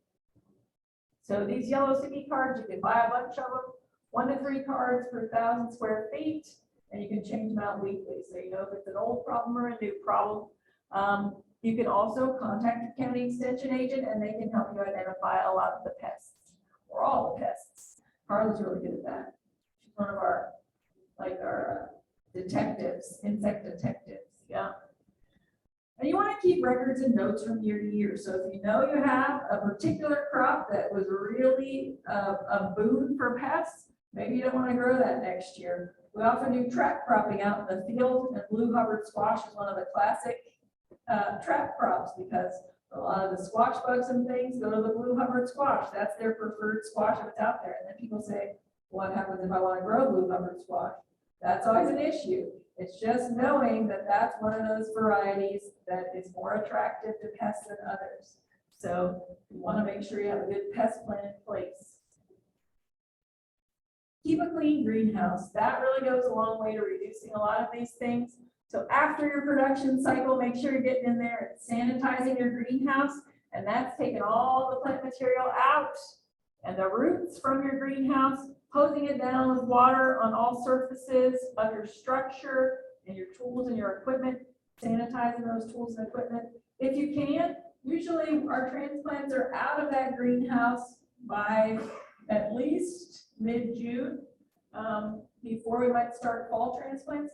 Close up that greenhouse tight, let that heat just bake it, and that'll solarize it. For a minimum of 2 weeks, keep that closed, and you can kill a lot of things that might be in there. If you're closing it up around mid-July into early August, that gives you plenty of time to get in there with your next set of transplants for fall. All right, these are some of the resources that are really helpful for transplant production. John Beardbaum from Michigan State University has done a lot for transplant production. We also have a lot of information in the Southeast U.S. Vegetable Crop Handbook. You can find it online. We do have hard copies early in the year, but we're already out of them all for this year. But it's a great resource to have a wealth of information in there about transplant production, planting dates, fertilizer, all sorts of information in there. All right, any questions about transplants?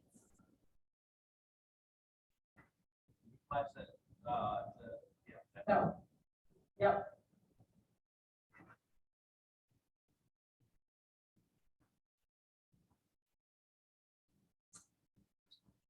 All right, I flew through that one.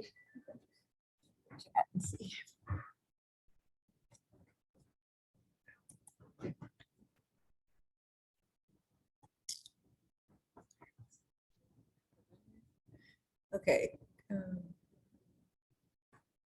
Clarify, you put a hole in plastic if black, cover if clear. I'm not sure if I understand the Oh, question. it's the sweet corn stuff. So some folks, you would put holes in both black and clear plastic if you're growing sweet corn through it. But you want to make sure that the hole's big enough that the plant as it comes up isn't getting fried by being in contact with that plastic. Okay. Okay, my water is very hard, almost 8 pH. Would I be better off using a pump from my green pond? I am worried about the killer crud. Yeah, so the question about which water to use. No, you don't want to use pond water, especially for transplants. Yeah. that goes to the food safety issue. So surface water is gonna tend to have things in it, especially pond water. We did an irrigation water quality study probably about 10 years ago now. But we looked at a bunch of surface water sources across the state, and in a pond, you're gonna tend to have pathogen buildup more than you would in a flowing source of water like a stream or a river. So you definitely don't want to put pond water on your transplants. But pH 8 is also problematic. So you might want to think about acidifying the water to get that down to the proper pH range, that 5.8 to about 6.2. The other issue with irrigating with any surface water source is, besides having foodborne illness pathogens in it potentially, we are seeing more and more folks that are having issues with Phytophthora, which is a very serious plant pathogen that basically takes your plants out. It just flat out kills them. We've seen fields with whole swaths that are just gone, and that's from Phytophthora. Phytophthora can survive in surface water sources.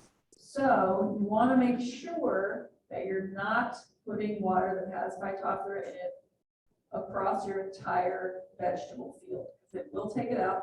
Phytophthora lives in the soil for years, and so you want to be really careful about that. We're seeing that come up more and more, that people are use surface water sources and they're having gigantic Phytophthora issues.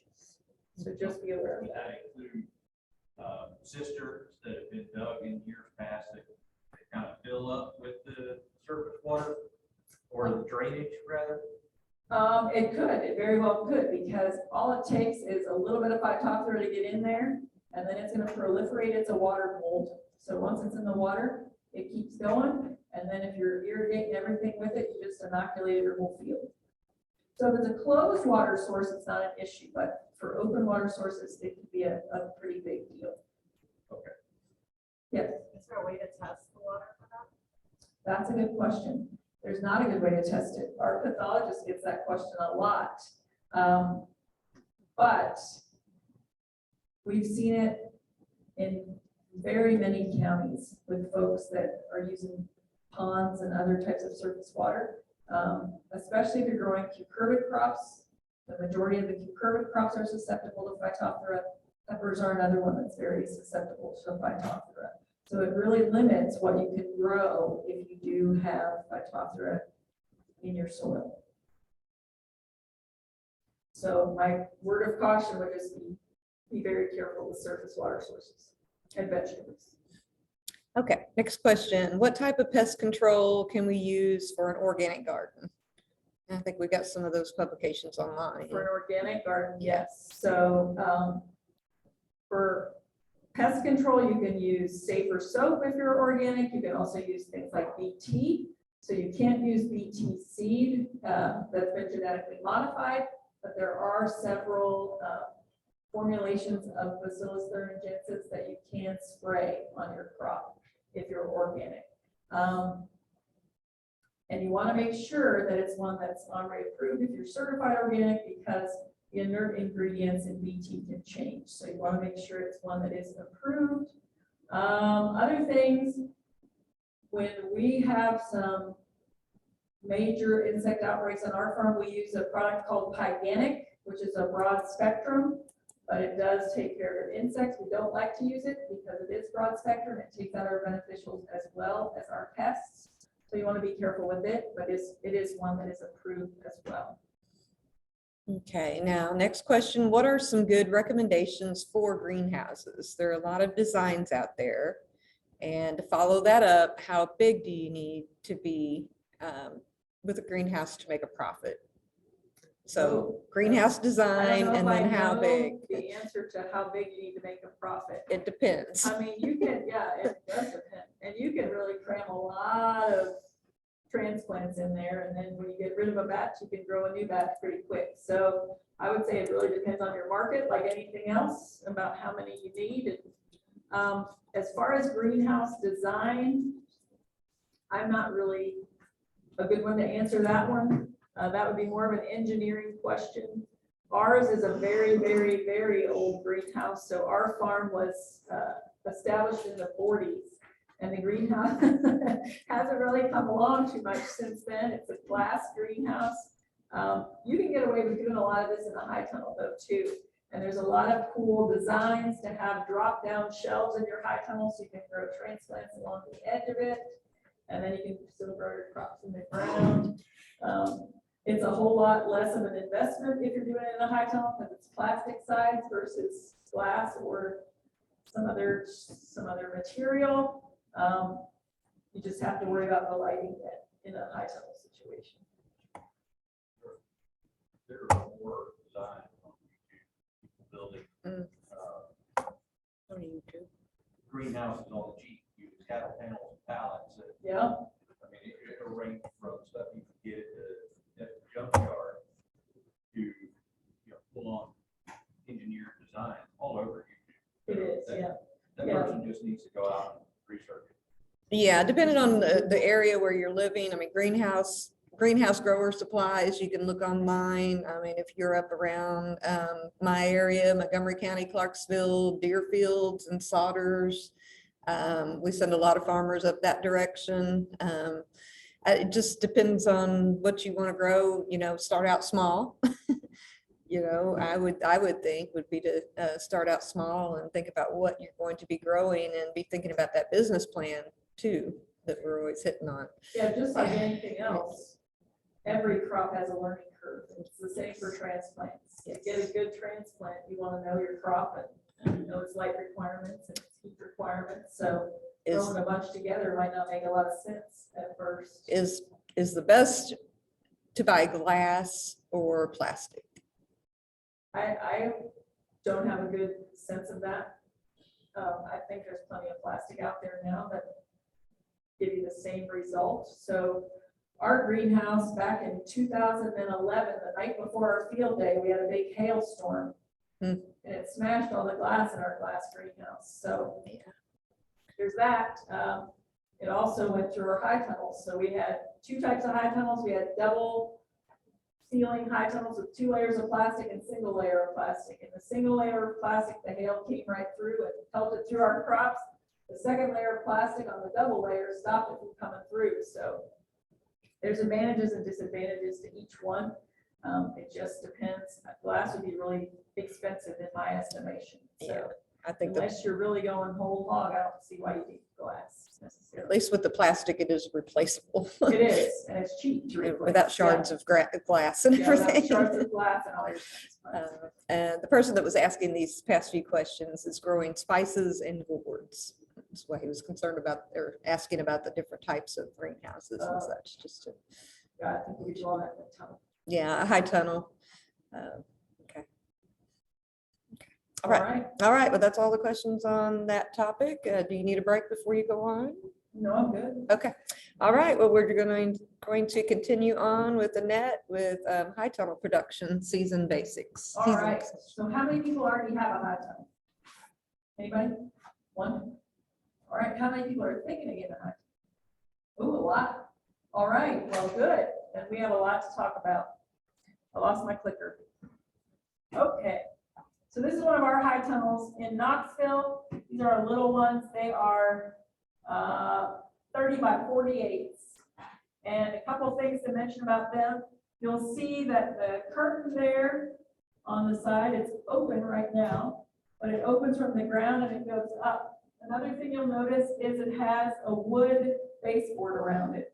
And if you are certified organic, you cannot use treated wood for that baseboard, or you have to wrap it in something, because the treated wood can jeopardize your organic certification if you have wood that's touching the ground, which in turn could come in contact with your transplants. So, I think I'm frozen again. Carla? Does this every time. Switch over. Yeah, you do. You're getting your steps in. That's really what she's doing. Just trying to get more exercise. See if this is interfering again.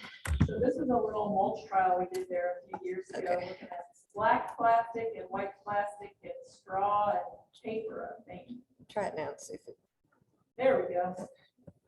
So we're gonna talk a little bit more about high tunnel. We're gonna talk about season extension in general. And that's gonna be any technique that you use, whether it's a high tunnel or a low tunnel or a row cover, or a shade cloth in Tennessee. That's gonna allow you to grow your crop beyond its normal outdoor open field. This can be earlier in the spring, later in the fall, or it could be year round, depending on what you're growing.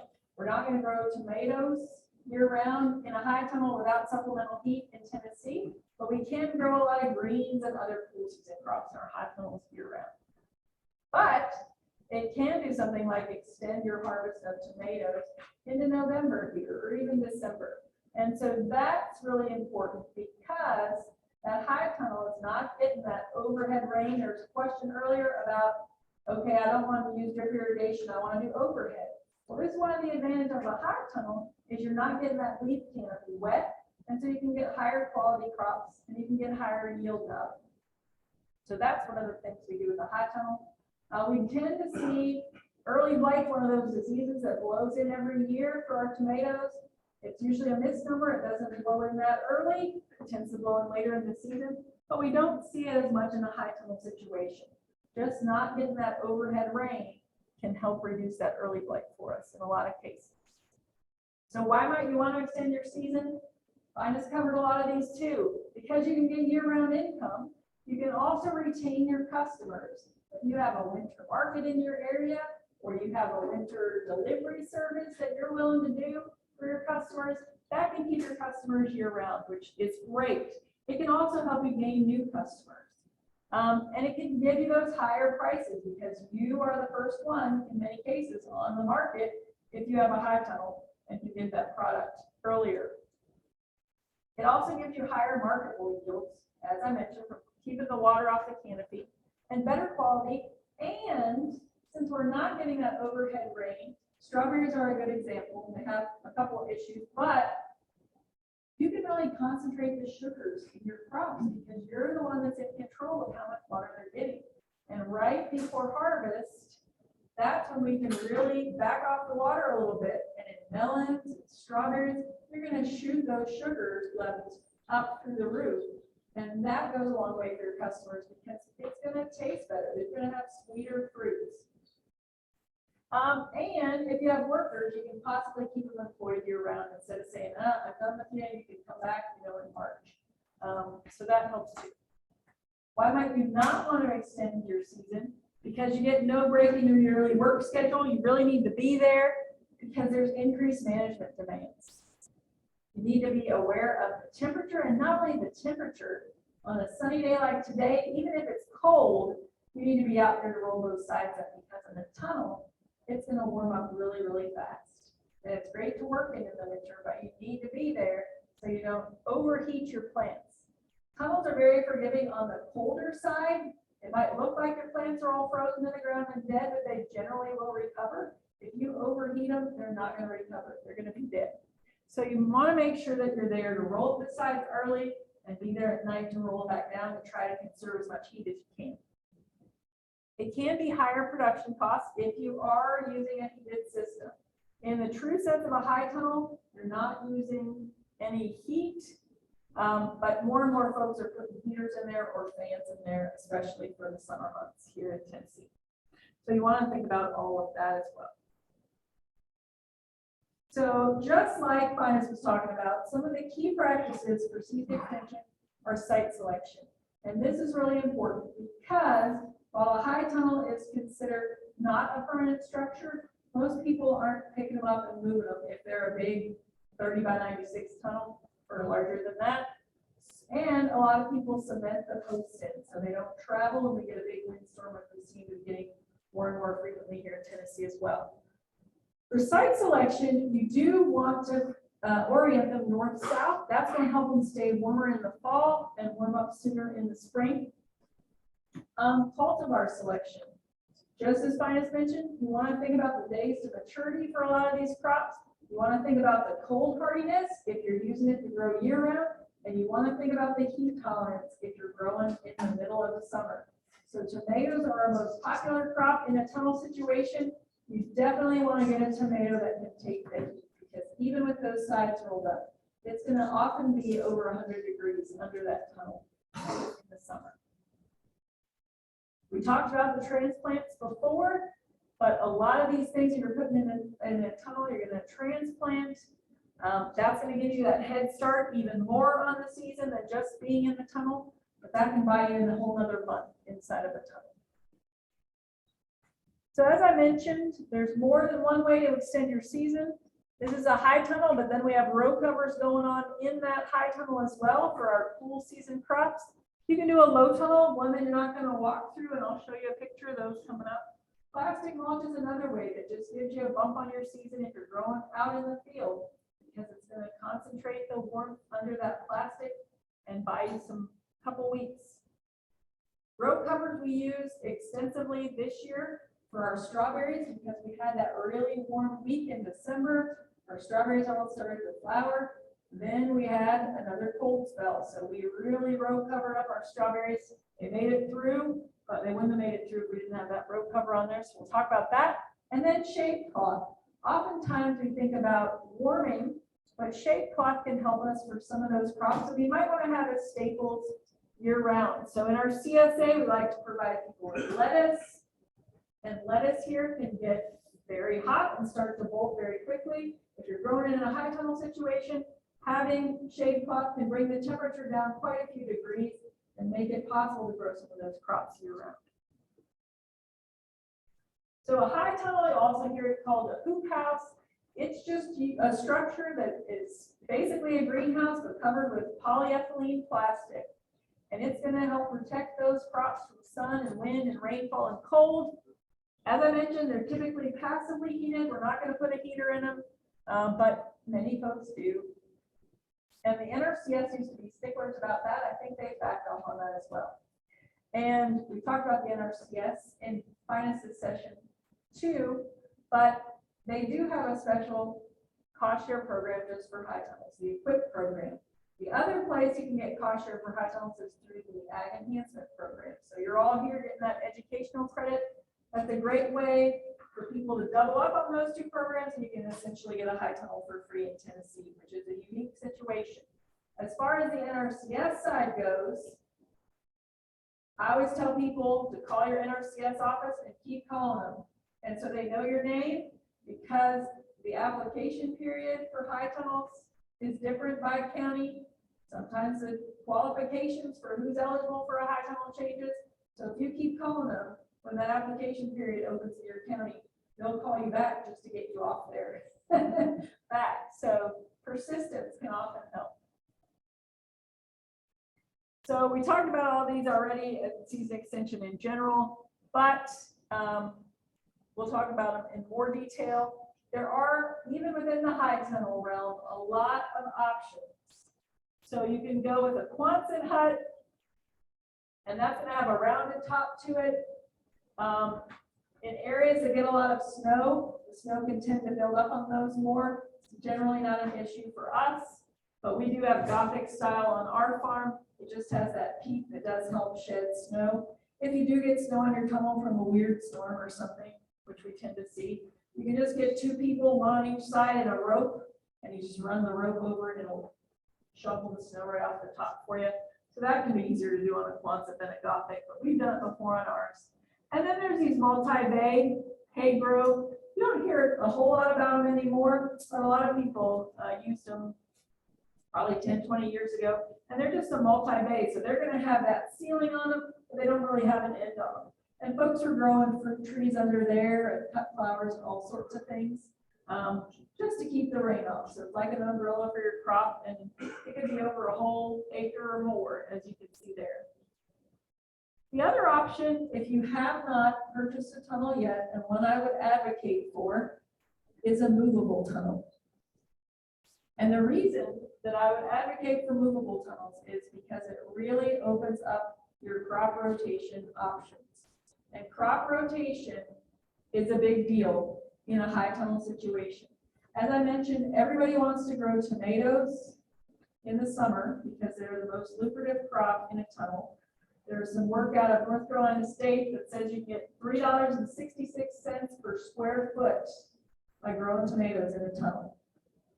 No other vegetable crop comes as close to that. So I think the next most profitable one is lettuce or greens, and it's like $2.42 per square foot. So I get it. I get why people want to grow tomato after tomato, but over time, we start to see disease issues and other issues like salinity in your soil, especially if you're using soluble fertilizers, but even if you're organic and you're using manures or composts that are made from animal manures in there, we can see salt buildup over time. As well as just depleting your soil. Because as much as we want to rotate, it's hard to rotate away from that profit once you're growing tomatoes in there. With a movable tunnel, you're not going to have a really long tunnel, but you can have about a 30 by 36 tunnel. And then you can have options where they're just on like a,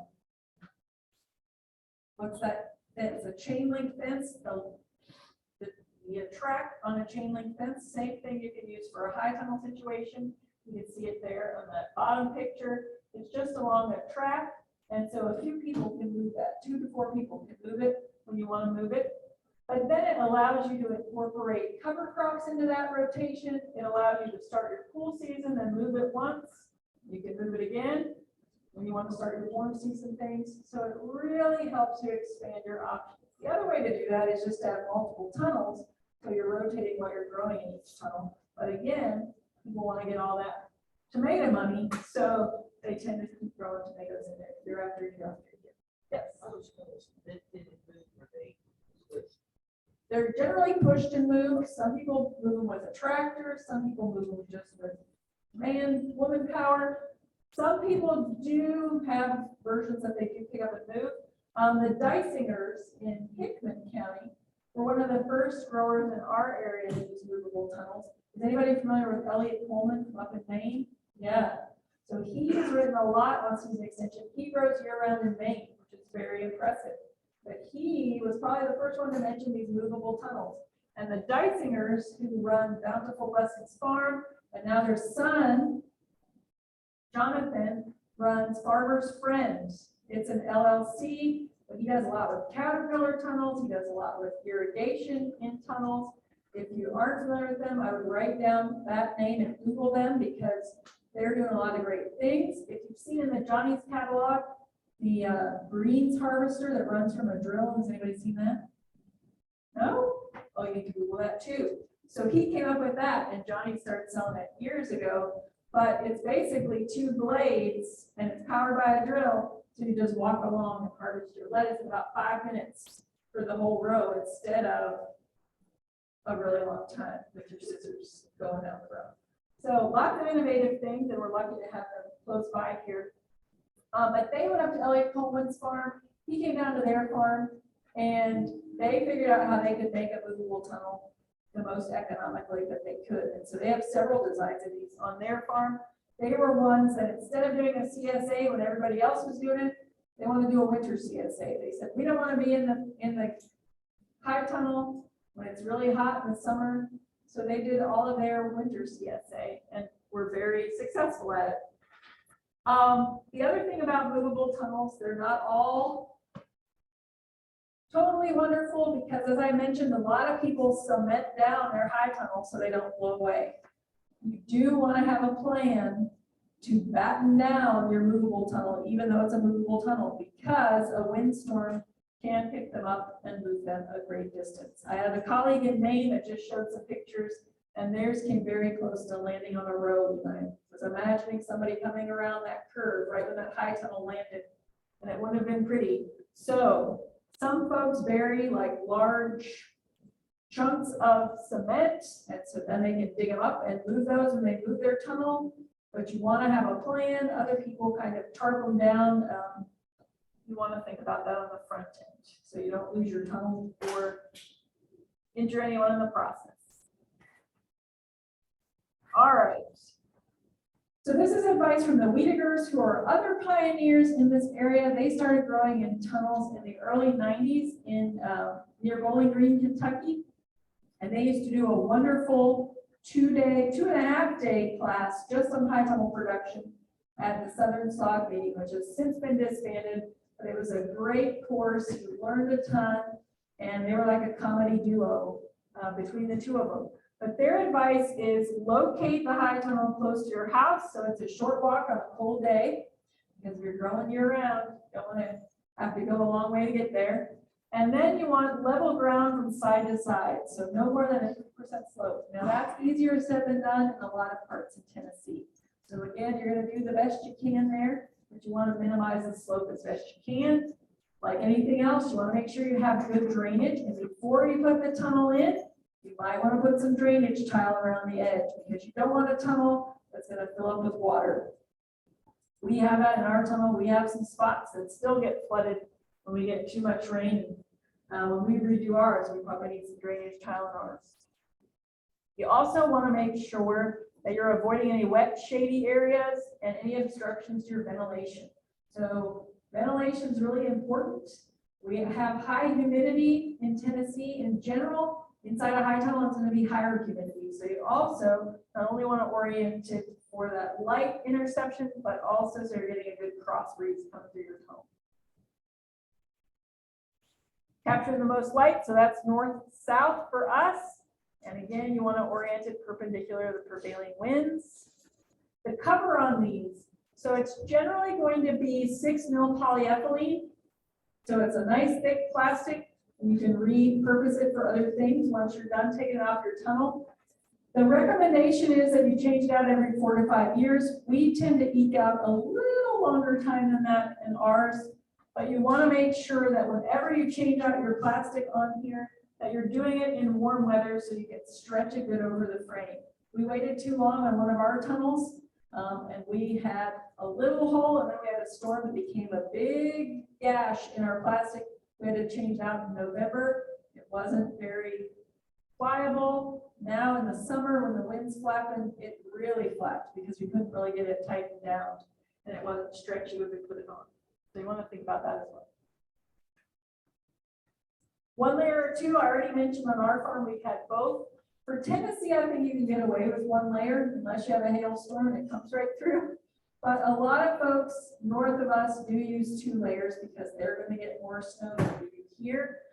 If you are using 2 layers, it does give you added degrees of warmth in the winter. And most folks are going to use a little inflation fan like the one there in the photo.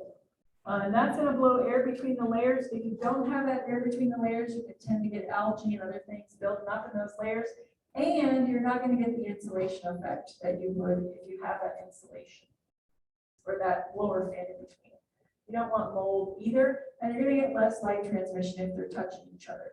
The other way to do this, if you don't have electricity to go out to your tunnel is, and this is what a lot of our plane growers do, they use irrigation drip tape, and they batten down that first layer, and then they use blocks of styrofoam or something else to put in a light separator in there, and then they can batten down the other layer over top of it, so it has that barrier without that fan all the time. That's another option. As I mentioned, if you do get into the high tunnel business, temperature management is going to be your most critical thing. You need to be out there on a day like today, and for us, our sides are open and our doors are open most of the season. We don't need to close them up because it does get really warm under there. We want that airflow more than anything else. But on a cloudy day, rolling up the sides might seem counterintuitive, but it can reduce the humidity in there as well. And then we need to be out there before it really starts to get cold, so we can conserve any heat that we did build up over that day. 30 by 96 is a common size for a stationary tunnel. And I always tell people, if you are doing a stationary tunnel, get the biggest one that you can, that for the piece of land that you have, because you will find things different once you have it. And that size also allows for efficient heating and cooling. So if you get much larger than that, you're going to have spots that aren't getting heated or cooled as well.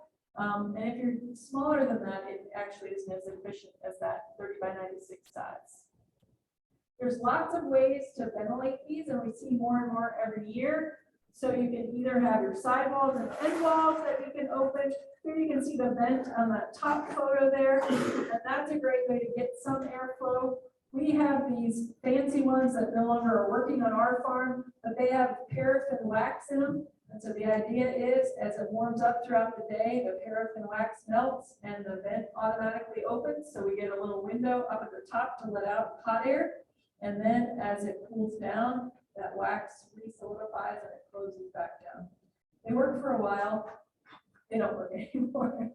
So another thing to keep up with, you can do the same thing with a pulley system. So you have your window and you can open it, close it to the angle that you want to get that heat out. Another thing, if you're just getting into high tunnels, there's these ridge vents here, like in the bottom photo, and that really acts as a chimney to get that hot air out in the hottest part of the year. And there are models that come with a ridge vent now. This is another one. This is our larger, oh no, these are our small high tunnels again. So you can see with our end walls, we have doors that are big enough that we can drive tractors right in there. Some folks just use a regular door like you would have on your house or your garage because it seals better than these. These are sliding doors, which are kind of a pain because inevitably we have soil that moves, right? So we have things shifting when it rains, and these doors can be really hard to open and close. We have to dig them out. At the beginning of the season, we're going in there again because things have shifted over the winter. So think about what you want to bring in and out of that tunnel. If you want to use a small tractor, that's great, but you need to have the door for it. We also have polycarbonate sides or ends on our tunnels. And those are, you don't need them. They're extra money and they're not doing us any good. You can just cover those ends with polyethylene like you do the top. These are our larger ones. So there's our little automatic vent things at the top. The other thing about these tunnels is instead of having the curtain on the side that comes down from about shoulder level, ours have curtains that come up from the bottom. And there's a few advantages to those. Our system isn't a very good one, and we're about to take it off and do curtains that come down from about shoulder height. But some of the advantage, if you do have that tunnel closed, is you can open the sides a little bit. And if it's cool, you're not getting cold air right at the level of the plants. It's higher up, so it doesn't have the potential to damage your plants. It also, if everything else is closed up and you have a little airflow higher up, it can keep some of the critters like rabbits and things out, depending on what your population is. So floor covering, we've gone, because labor is always an issue and weeds are always an issue. Like, who likes to weed all day, every day? Nobody. We've gone to landscape fabric throughout our tunnels, so we don't have very many weeds. Some still stick up through the holes, but it's a lot less weeding than weeding a lot. Even in the field, for our 2 acres that we run our CSA from, it's covered in landscape fabric. Because any grower will tell you weeding is the #1 thing they have to do. If you can eliminate your weeding, you just free up a whole lot of your time. And we see people even on like 5 acres using landscape fabric. Landscape fabric's nice. The first year you use it, we have a template for our holes, and we have different spacing for different crops. And we just burn holes in it so it's ready to go. And then we know that this roll, we mark them every year. This is our tomato landscape fabric. This is our onion landscape fabric. We have them for different crops, and when we're ready, we just roll them out in a different spot, and we go with our rotation that way. Same thing in a tunnel. You can use black plastic in a tunnel as well. Landscape fabric you can reuse for many years. Black plastic you can't, but it's going to give you more of that soil warming, control your weeds, reduce loss of your soil moisture, and it can act as a barrier to really keep your crops cleaner over time. Irrigation. So Finest mentioned this. In a high tunnel, you absolutely have to irrigate. Otherwise, you're not going to have any plants in there. So all the water needs to be provided to the crop. In a high tunnel, because it's such a different scenario, we don't have the rain that comes through and helps leach those salts out of the area. You want to change the way you think about irrigating. So on a single bed, you want to have 4 lines per bed at minimum. So you really get good wetting across that entire bed. If you only have 1 line of drip tape, it's going to take you a long time to wet that bed. And it's not gonna be very uniform. You're just gonna have a little strip that's getting wet pretty much. You also wanna think about your emitter spacing. You might want it a little closer in the tunnel than you have it out in the field. So we generally use 8 to 12-inch emitter spacing, and that's gonna work for most of our transplanted crops. But you also wanna think about 4-inch emitter spacing if you're growing things like carrots or beets or radishes that are gonna be really close together. Otherwise, you're not gonna have uniform size in those crops as you're trying to harvest them. And that's gonna make your life harder on the back end when you go to bunch together crops that are all the same size and, oh, we have little ones here, we have bigger ones here because our emitter spacing is too wide. You have a question? How do you use the lines and the black plastic at the same time? How does that? Oh, so how do you use the line and the black plastic at the same time? Generally, if you're using black plastic inside of a tunnel, you have the lines underneath the black plastic.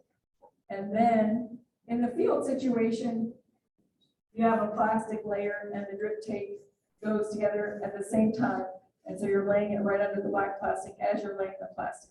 In a tunnel situation, you can get a plastic layer attachment for a BCS, a walk-behind tractor, but generally most of your work's going to be done by hand in the tunnel. With landscape fabric, that's another nice thing about it is you can lay that drip tape on top. Because the landscape fabric is just woven, the water goes right through. If you spring a leak, which invariably you do because the rodents will find it and gnaw a hole in it, it's a lot easier to get to if it's laying on top than if you have to go, we have a leak. We see it's flooding right here, but now we have to rip up the plastic to get to it underneath the plastic. So that's another advantage. You can't do that with black plastic. It has to be underneath the plastic, but with landscape fabric, you can lay it on top. Good question. Your tape isn't going to get as gunky in a high tunnel either, so it's easier to reuse it in the high tunnel situation. So here's some low tunnels. They're going to give you the ability to grow crops throughout the winter, but again, you're not going to get under there. It's just over one bed. We have used these before. Temperature management can be really key because heat can build up really quickly in these as well. And you can have a lack of light penetration. So you want to think about what you want to grow under a low tunnel. For greens, it works very well. For things that need to be pollinated, it doesn't work as well because you need access by those insects to pollinate. As I mentioned, we do use row cover inside our tunnel and outside our tunnel quite a bit. And in the middle of winter, row cover is going to buy you some extra degrees, and there's a slide on the different weights of row cover that you can use to get the most benefit out of it. So it gives us frost protection in the spring, especially for things like strawberries. And it gives you more rapid plant establishment. It can also be used for insect control out in the field or in the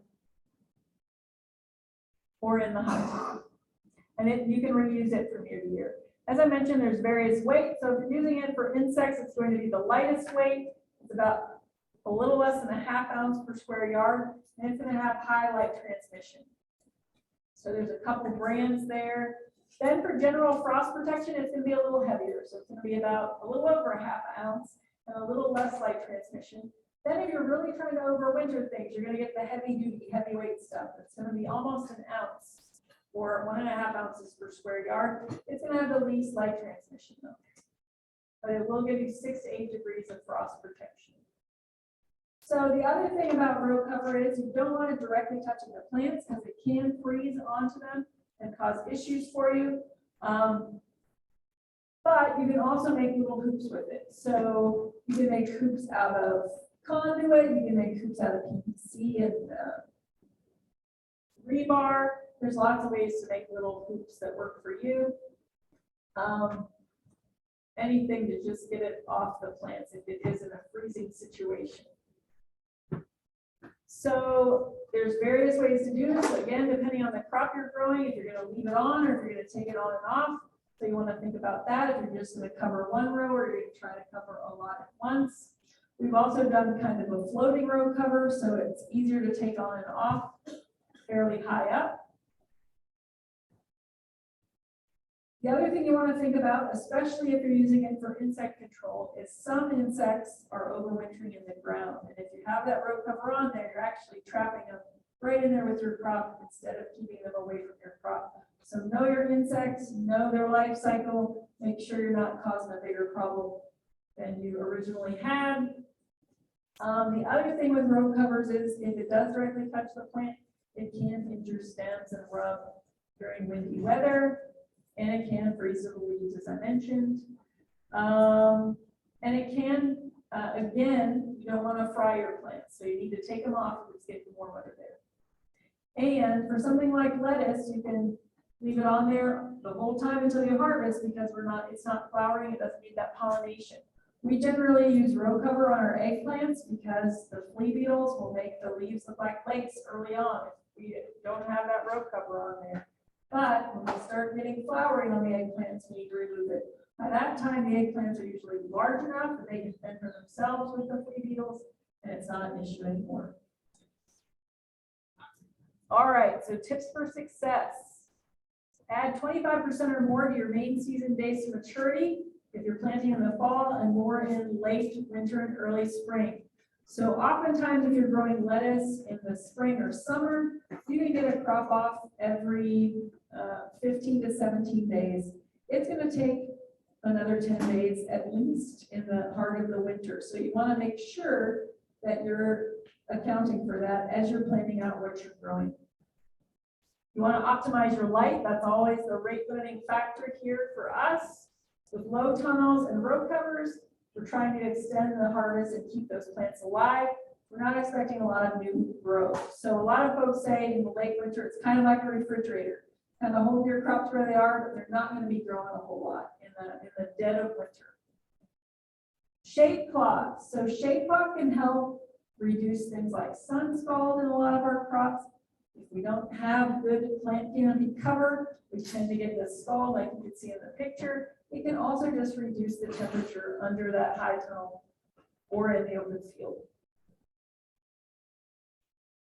So shade cloth options, you can also always put it over the whole entire tunnel. But again, that's a little harder to manage than if you just put a ceiling inside the tunnel enough so it's over your head, but you can easily take it on and off. If you put it over your whole tunnel, first of all, it's going to take more shade cloth to cover it. And second of all, you're going to need more than 1 or 2 people to put it on because it's going to be a beast to get up there. So generally, shade cloth can give you anywhere from 10 to 90% shade. Most common percentage that we use is 30%, because that lets enough light come through but gives you enough of the cooling effect. There are a lot of different shade cloths you can use that are reflective of UV light or have aluminum woven in there. We just use generally black shade cloth in our houses. All right, now this is more info, and I think people always respond to this because these are real life growers that were really making the most out of their high tunnels. And so I'm going to walk through what they were growing in their tunnel. And this is again from the Wiedegers that ran on Natural Farm up near Bowling Green. So this is potential sales from a 30 by 96 spring planted high tunnel. But the caveats you want to consider starting out is your expertise or lack thereof, your market and your marketing skills. So this is ideal. You might not have the market wherever you live. You might have to travel to get a good market. The fertility of your high tunnel. So what are you starting out with? Your weather patterns and then staying on top of your plant management. So everything, your irrigation, your weed and pest control, and trellising and suckering. So this is a layout for a 30-foot wide high tunnel using wide beds. And they really played around with their spacing in this tunnel to an incredible degree. So they have their beds right against their sidewalls that are 30 inches wide with 3 rows of drip tape that are 8 inches apart. And they started the drip tape 9 inches from their toe board in that tunnel. Their aisles are 15 inches wide for those with big feet. They tried 12 inches. They weren't wide enough. They tried 18 inches. They thought they were wasting space. So they settled on 15-inch aisles. Then in the middle of their tunnel, there's 5 42-inch wide beds. And they have 4 rows of drip tape that are 10.5 inches apart, starting 5 inches from the edge of their bed.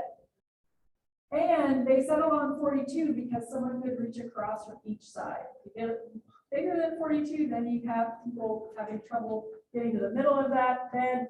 So you want to make sure that you can reach across. You can also lay 5 rows of drip tape 9 inches apart, starting 4 inches from the edge to the aisle. So this is what it looks like in that tunnel. So here you can see they have that 30-inch wide bed on the outside, because obviously nobody's going to be on the other side of that bed unless you open up the side of the tunnel. And then they have those 5 42-inch beds that are 15-inch aisles throughout. All right, so now we're going to start planting in this tunnel. Maybe. Oh, I hit the right button. All right, so here we go. Oh, what's it doing? There we go. So this is early February, and they're planting 24 row feet of beets in that outer bed. And then a couple weeks later, they're planting 24 row feet of turnips. On March 9th, they're planting 3 rows of tomatoes. You can see they have different varieties. So they have Bush Early Girl, and they have it on 22-inch spacing. Again, they played around with this. You'll see people that use 18-inch spacing. You'll see people that use 24-inch spacing. They like 22 because in a 96-foot-long tunnel, if you add up all those savings of going from 24 inches to 22 inches, you can fit more plants in there. And you can get better yield off of them. So they started their transplants on December 29th to have them ready for March 9th. And so you can see that it takes longer than that period we talked about when we're growing ideal transplants, just because we're growing them in a high tunnel and we're growing them in a cooler part of the year when there's less light. So then they also have big leaf tomatoes, and on the bottom they have different cherry tomatoes as well. So now March 9th, they're also planting their peppers, and those are on 24-inch spacing, and those were started December 15th. And then they have their kale down at the bottom. And it's on 3 rows, 8-inch spacing. So they have Russian kale, winter boar, and Swiss chard. And it's seeded in the greenhouse in early February and transplanted in March. Now they come back in and start planting their lettuce on either side of that tomato plant, because the tomato is going to give it shade. And they can really utilize all that space next to the tomato row instead of just having dead space in there. So they plant 90 assorted lettuces, 12 inches apart on either side of those tomatoes. Now they come back in March 18th and they plant 16 row feet of radishes, 21 and 28 day radishes. They come back on March 23rd and plant more lettuce. So they have lettuce throughout their farmers market time. On the next row of tomatoes, they plant 16 more row feet of radishes on April 1st. Some more lettuce on April 6th. And then more radishes on April 15th. Now they planted their eggplant. Somehow that one didn't come in the March 9th planting, but that was also planted on March 9th. And that one is an optional one. So now this is where they get into what they charge and how they bunch them together, which I think is also very interesting. And I won't go through every crop, but we'll talk about some of them. So in that 24 row feet in their first bed on that outside wall, they have 3 rows of drip tape, and that gives them 144 feet of beets, right? Or about 1,150 beets on 1.5-inch centers. So if they're on 1.5-inch centers, they're all going to be the same width when you're harvesting. They estimate that even with their experience, they're going to get about 80% harvestable beets. And they put 6 beets into a bunch for their market. And so that gives them 155 bunches. So depending on what your market will bear, they have 2 prices. They have a $1.50 per bunch price, or they have a $3 per bunch price. And so if you're getting a $1.50 per bunch and you have 150 bunches, you're getting $2.25 from those beets. If you're getting $3 per bunch, now you're getting $450. Other options are making 2 plantings of beets about 2 or 3 weeks apart and spread out that harvest to give you 25 bunches a week for 6 weeks. Or you can mix different types of beets in there as well. All right, now for their kale and their chard. Again, they have 24 row feet on the outside, the opposite outside bed. 3 lines of drip tape, so 3 rows, 8-foot centers, 108 plants. We're taking 2 leaves per plant per week, 16 leaves per bunch, and that gives them 14 bunches a week for 8 weeks. If you're getting $1.50, that's $168. If you're getting $3, that's $336. Same for winter board, but they have double the footage because winter board is one of their popular curly kales. It sells good, so they're growing more of it. Then we have Swiss chard, which Paul says people in the South don't like as well, but it gives you good color. So you can add those nice colorful chards in, just like the Russian kale. We're getting 112 bunches out of there. All right, now we have that lettuce. We have 3 plantings. We have 180 heads. We have it in the same bed as the tomatoes, so it's getting shading. Each planting is going to have a good variety of red and green romaines, red and green leaf lettuce, green and red oak leaf, and then some specialty lettuces. And each planting has this Salanova green and red butter crunch that's packaged together from Johnny's, which they loved. Again, 80% harvestable, so that gives them 234 heads of lettuce per week.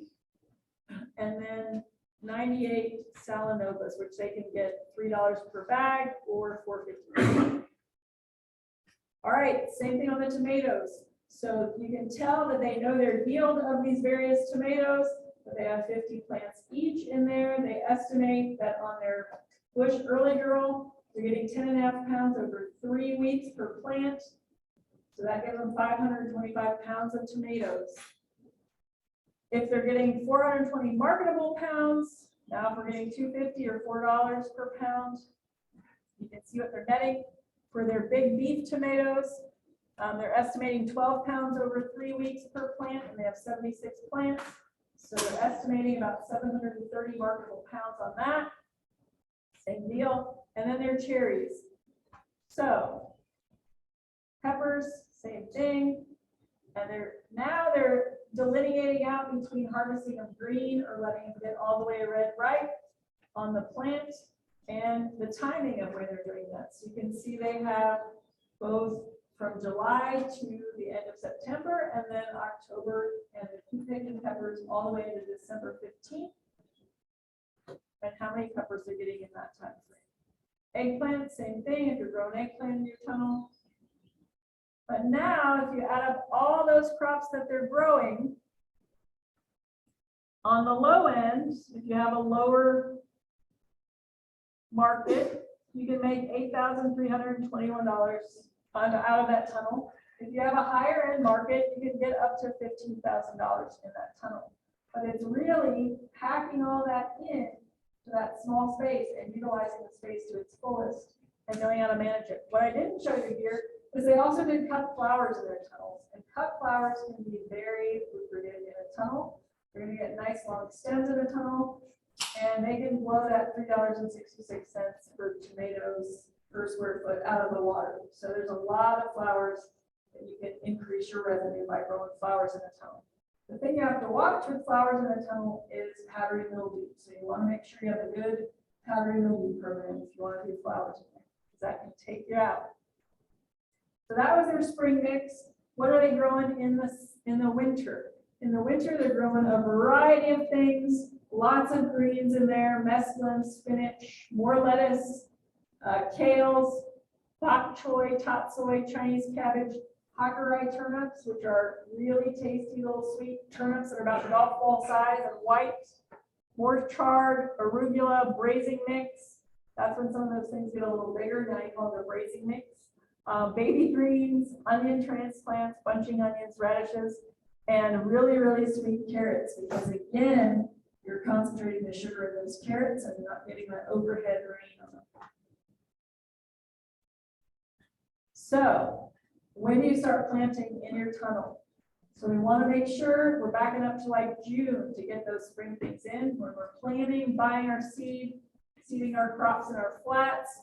Here's their flats in one of their tunnels, and they do have heat mats under there and a little thermometer to make sure they know what the temperature is in their flat. In August, they start preparing their beds and transplanting crops and do a ton of seeding and lots of irrigation to get those beds where they want them. In September, they start seeding that mesclun and seeding spinach, and they transplant most of their brassica crops into their tunnel. And then in November, they start harvesting off those tunnels. So this is for their winter market. They also leave some herbs growing around the edge of the tunnel because they can harvest all off of them all year long. Now, you're not going to grow basil all year long. It's going to look like it does in the refrigerator once it gets cold and kind of start turning black because it's chilling sensitive. But a lot of different herbs you can grow year round. They've also tried strawberries along the edge. As I mentioned, strawberries can do really well in tunnels, and we were really excited about them from an organic perspective for a while until spotted wing Drosophila came around.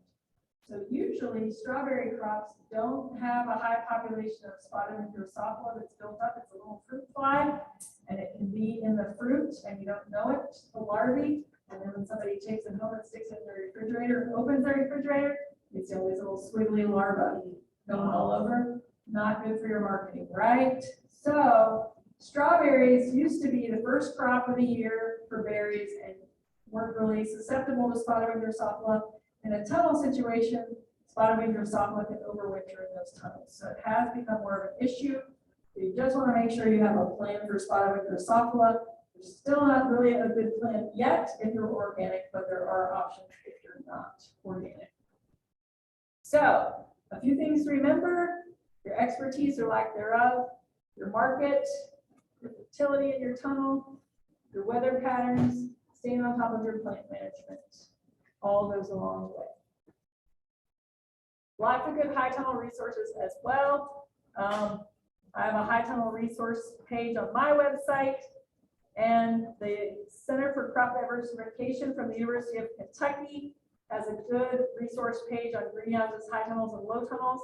And then Rachel Rudolph, my counterpart in Kentucky, came up with these planting calendars for high tunnels.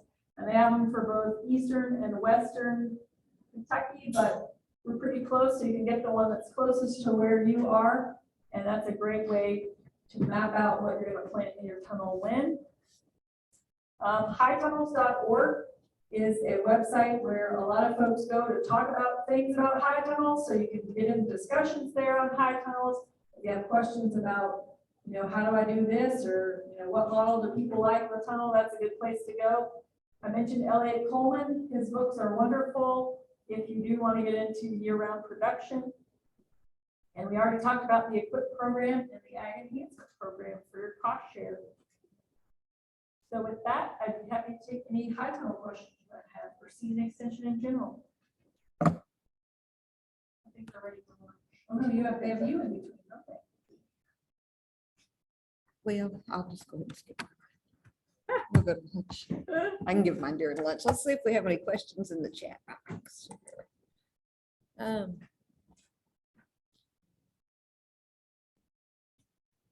Has anyone heard of or used Tend Smart Farm Scheduler?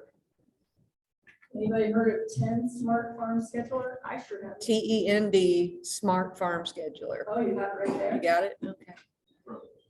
Yeah. from, So, yes. Oh. Who's it from? Well, the one I got is from UT Extension. It's the home fruit vegetable garden plan. Oh, it's the home fruit and vegetable. Okay. Okay, so it's different than what he's referring to. This is he's given a website, and I'll make sure that that's passed on. Yeah, it's just called Tend Smart. Just TEND.com. Okay, I'll send that out. I'll save the chat and send that out then. So, okay, but yeah, we do have some really good guides on the UT site and on the TSU publication site. We have a few, but if you go to a net site on vegetable production, or if you go to uthort.com, that will take you to our publications page also, to back up some of this information that we've been giving you today on your planting Yeah, and dates the and such. Southeast Vegetable Handbook has planting dates for Yes. field stuff. Yes. So for high tunnels, you would want to back it up. And that's where those calendars from Kentucky are really useful, because they have planting dates for tunnels specifically. And, okay. All right, well, that was all the questions in the chat box. Does anybody here have any questions while we've got her here? I mean, we're gonna see a good example of high tunnels and greenhouses down at Cultivate this afternoon, so you can get a better idea. I just like the high tunnel because you're preparing your soil just like you're doing an outdoor garden, except for you're extending your season.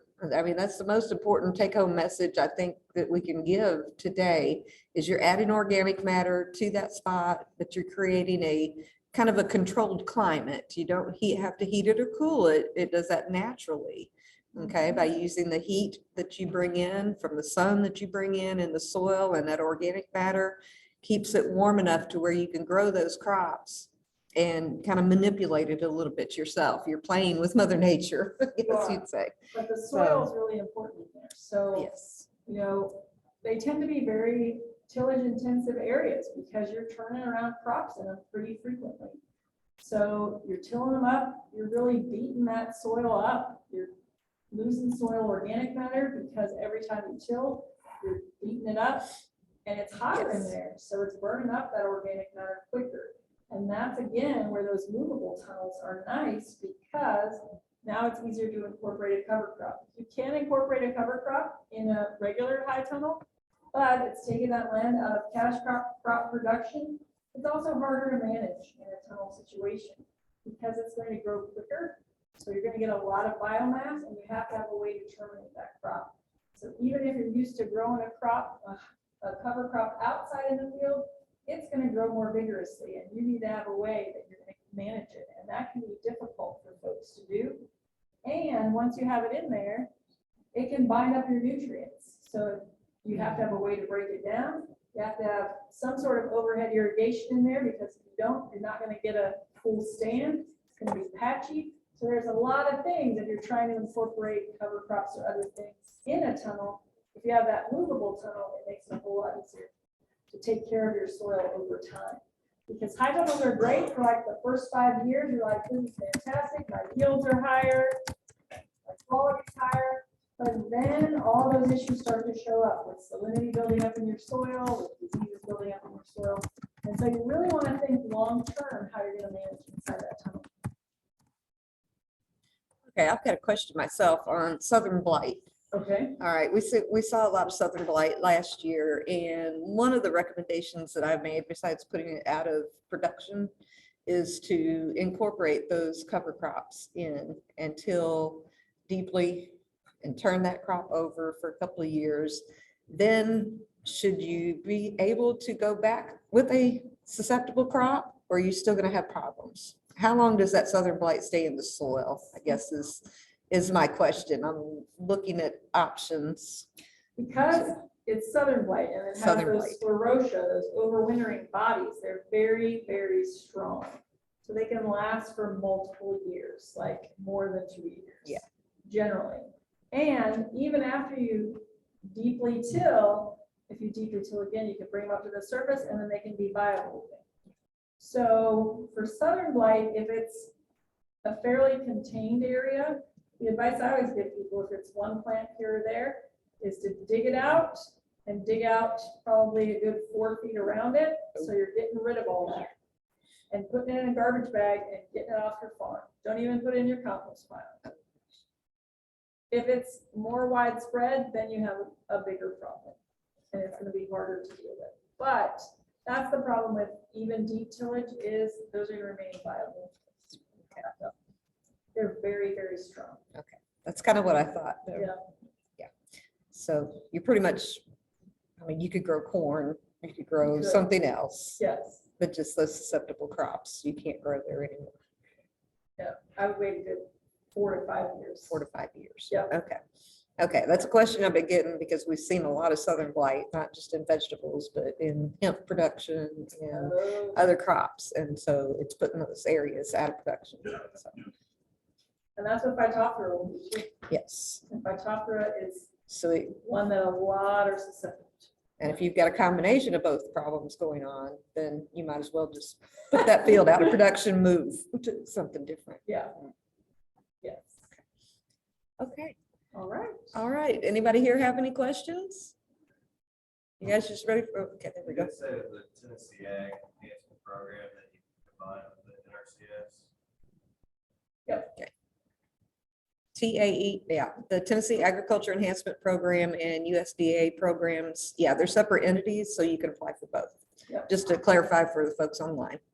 And you can do a lot with that, with the Tennessee Ag Enhancement Program. It's good for coolers and bins, harvest bins, all sorts of good stuff. Yes.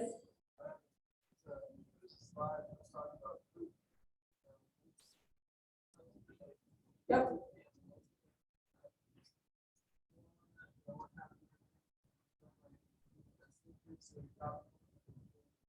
No, not really tropical, but you can do a lot of deciduous trees. So folks do cherry trees, peach trees, plum trees under there. In the high tunnel. Under the high tunnel, yeah, and like for a cherry crop, you know, if you get a big rain right before they're ripe, you tend to get a lot of splitting. That can help prevent splitting because you're not getting that rain over top that really makes them full and split. And it concentrates the sugars again, so you really get good sweet fruit from under a tunnel. The Dicingers did raspberries. Penn State has done a lot of work with berries in tunnels, like other types of berries besides strawberries. And they had the spacing, and the Dicingers thought it was too wide of spacing. They said, "Oh, we're going to try it so we're not wasting so much space." But the bushes just get very vigorous, and they couldn't get in there and harvest because they just have so much vine growth. So they finally decided that Penn State knew what they were talking about, and they went with their spacing over time, but they had to rip some out because they really were trying to eke out as many raspberries as they could get. But yeah, a lot of folks really have played with spacing, so you don't have to in some crops. All right, yes. What about, wheat farm? I got rows of old hay. That be good, or would that get all, So when I always hear of people using hay for something like that, I always want people to make sure that they know where that hay came from and what might have been sprayed on that hay, because we have issues with aminopyralids and clopyralid herbicides that are still viable in something like that. And if you put it as a mulch, either in the field or in a high tunnel, it can get in your soil and it can kill your plants. So tomatoes and beans are particularly susceptible to that. But I've seen it in the field of tomatoes, somebody mulched. And it just made it really non-productive. So those herbicides can survive for a ridiculous amount of time. And when we're talking about compost and manures, animal grazes off of a field that graze on is one of the trade names of it, but there's a lot of trade names, but that's the class of herbicides we're talking about. It lives through their digestive tract, and now if you put that manure on your field, it has the same effect. Even through the composting process, that chemical is viable, and I've never had a weed scientist give me an actual amount of time that it's viable, but they say years. So if you put it on your field and it has any of those classes of herbicides in there, if you're organic, you just lost your certification because you applied a prohibited substance unknowingly, but you still applied an herbicide. And if you're not, it still takes you out of production for a lot of crops for a couple of years or more. that's not a good idea? I'm saying if you know the history of it and you know none of those clopyralid or aminopyralid herbicides were applied to it, it would be fine. But for folks buying in hay, straw, compost, or getting manure from somebody, you want to ask a lot of questions before you put it on a vegetable field. And make sure it's not going to have any of those chemicals that are going to take you out of production. But if you know the history of it, it's fine.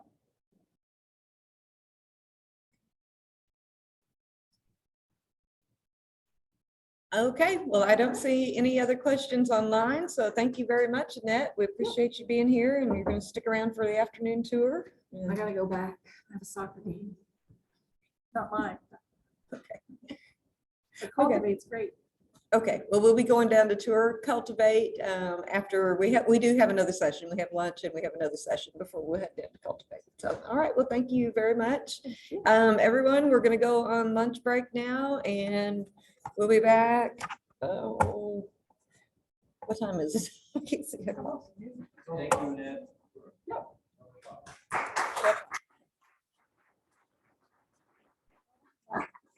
All right, so we'll be back in about 30 minutes. Maybe I can give my short presentation. So let's come back together at 12:30. Thank you. No, I think I set up my times wrong.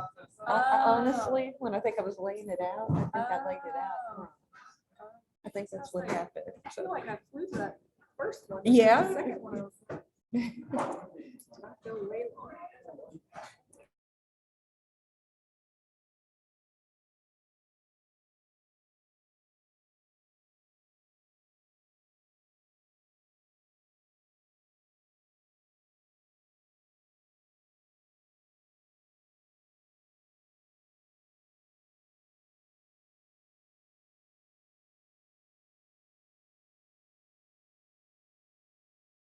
Recording. Okay, this afternoon, we have Dr. Lawani, who is going to be continuing to discuss our agribusiness management and working on that business plan. And I will let you all know the book that I sent the link to you. I forgot to bring it up here with me, but we have 2 books that we are going to order. Building a Sustainable Business. And then there's another one that describes LLCs and partnerships, business structures. And we are going to get both of those sets of books for you all. Yes, I know. I know. You can borrow Jeff's book. Okay, Dr. Lawani, thank you. So like you're saying, the book that we are using for business part of business part is this one. It's very, and as you see, once you get your copy, it's very practical in that sense that it has basically everything that you need. Just need to fill the worksheet, and at the end of the book, you have the business basically. So that's how we see. And again, last time you probably noticed, and you're still noticing that now that I do have an accent, right? So when you have a question, or if I say something that is not clear, please again stop me and ask the question so that I can repeat what I said, or use different words, or maybe slow down so that I can answer what I said. So during our last section, we were talking about the business plan, right? And we said that this business plan is one of the most important tools that you can use basically to plan your business. You have a great idea, you have a good idea of an enterprise that you want to start producing, but you have no idea about how much you will make it, if you should actually start doing that. Because you might want to produce that crop, or you might have other alternatives, right? How will you decide between all the different alternatives that you have? And why should you decide? Because your resources are not unlimited, right? You have limited resources. You might have a few number of people who can work with you. You have a limited asset, financial asset, and you can only use that toward one or two enterprises. How will you decide? Well, the business plan basically help you draw on a paper or figure out on a paper the one or the alternative that will be more profitable. So basically, you plan your business or you run your business on a paper before you really start. Before we continue with the business plan, I would like to quickly share with you short information.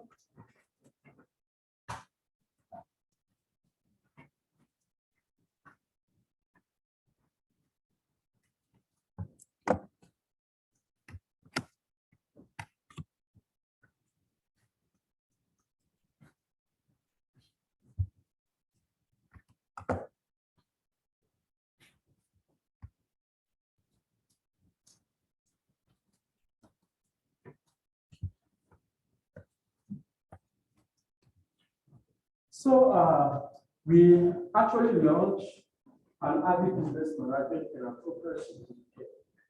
And we are currently recruiting participants in that group. It's actually it's going to be a series of training like this one. This training, we are mainly focused on the business plan. However, in this bootcamp, we'll be covering more than just the business plan. We'll be talking about, for example, agricultural health care. How do you keep record of your activities as a farmer? We'll be talking about different financial statements. How do you manage this as a farmer, right? So all those will be discussed in the bootcamp. And this is the bootcamp 1.0.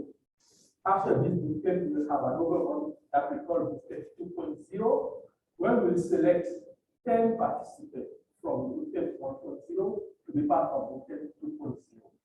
And we put 2.0, we will match the participants to real farmers. And we provide the participant with a service tailored to them. So basically, let's suppose that during the first part, we will discuss about those topics in general. But during the second part, we must select for the someone who wants to start a hemp production. Then with each of those 10 farmers, we will help them go into the detail of the business. For example, you want to learn how to market your product online. We will invite experts who have extensive experience working on online marketing, who will assist you directly with those, basically the skills that you need to learn in order to market your product, right? And the reason I'm sharing this is because we are looking for around 45 farmers, beginning farmers, that will be part of this bootcamp, and will be part of the second one, like I was saying, we need to have completed the bootcamp. The deadline to apply is July 27, 2022, and it is again free. So this bootcamp is free. The first part is going to last 3 months. The second part will last, I think, 6 months. So just, and I will also share the link to the application with you, just in case if you want to apply. Yes. This will be meeting twice in a month. Some of them, yes.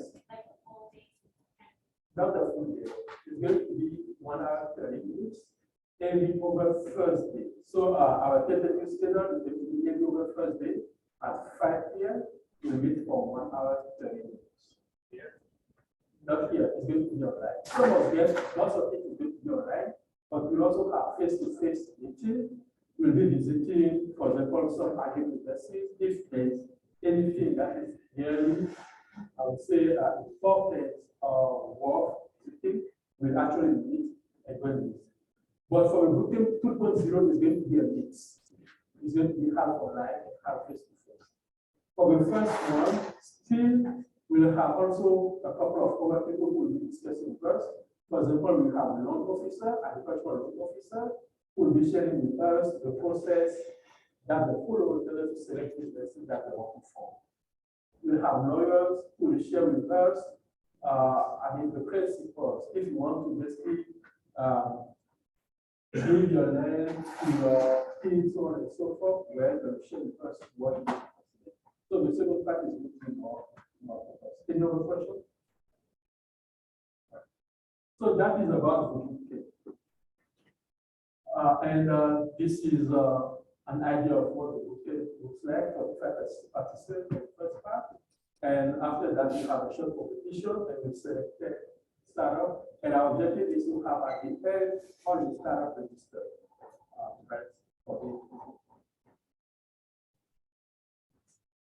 So for today, what we will do, we quickly review what we discussed last time. We will talk about the topic today is basically the farm history and understand where or how you get to where you are currently at with your farm. And then we'll talk about look at how we do an assessment of the current situation, human resources, finance, operations, so on and so forth. So as you remember last time, we did have a homework, right? So what were we supposed to do? Complete the worksheet related to why and the documentation. So any volunteer who wants to share with us what they came up with? Yes.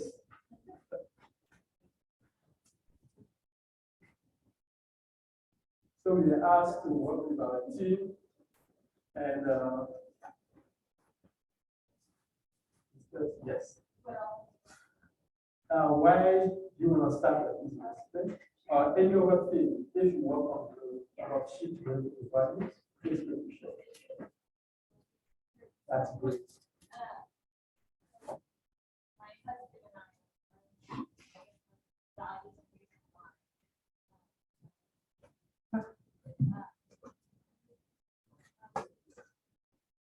So my husband and I, the reason why we're wanting to start a farm, well, we really plan on doing this as like a retirement later on when we get older, save up more money.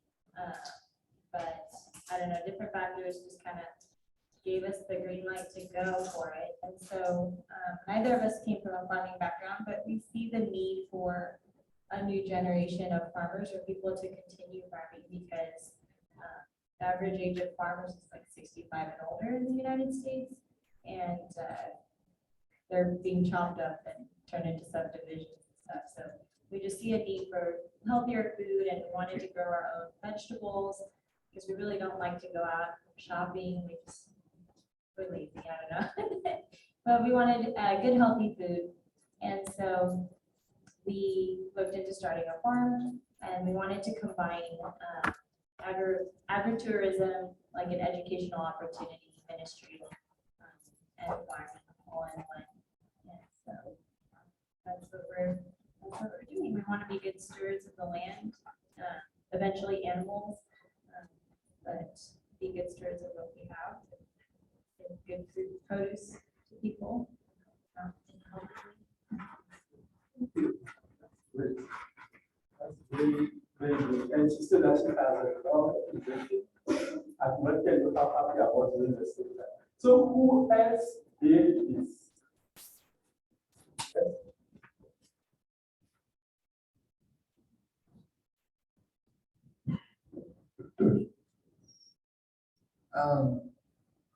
I did mine. I wanted to start a nursery as it's kind of permaculture, large scale garden outside. Just with mostly fruit trees. So I did it just because I wanted my generation to be able to see real food, be able to taste it, for the trees, so we can get better air quality. So the soil can be replenished or layer of topsoil. That I guess as well, just so I can be self-sufficient, but still I can gain what I put in it. That's good. There's a few other things. Thank you very much. That is very good. And what about the value? Did you guys work on the value? And did you have the same value as your team members, or do you have any group that actually found out that actually the value is not aligned to the same values as the one who are working? Any volunteer? Yes, you are the one. So what are your values? What were the values that you have? Okay, so I can't say that I have a team per se, but I think the value that we have is to leave the earth better than we came back and it's given to us. Definitely growth in our community, educating our community, and also legacy, leaving a legacy for our family and our children. That's the thing that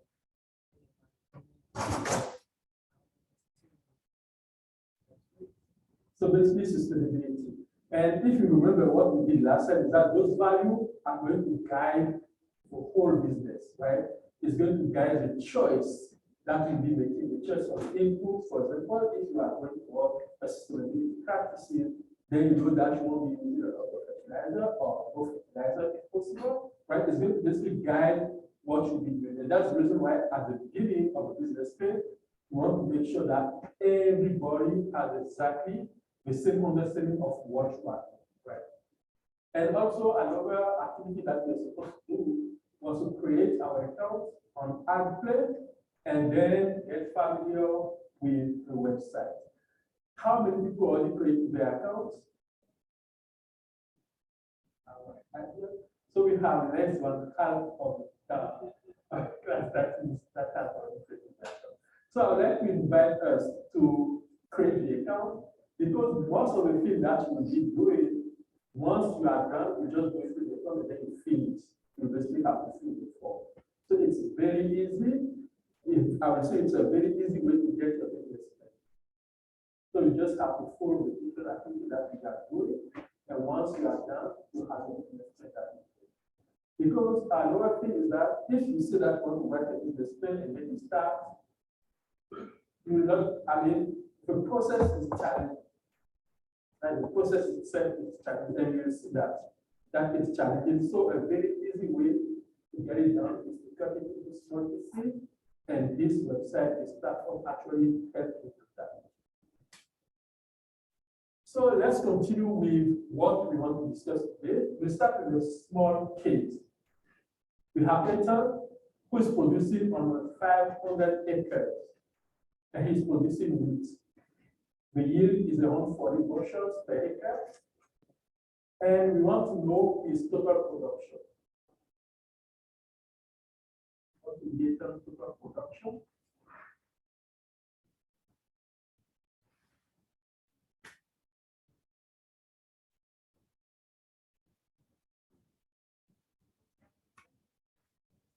$6,000.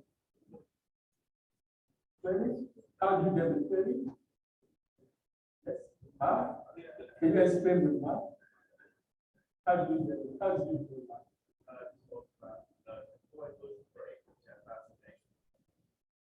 Exactly. So if you multiply the 40 by 500, the production is just going to be equal to the yield times the farm size, right?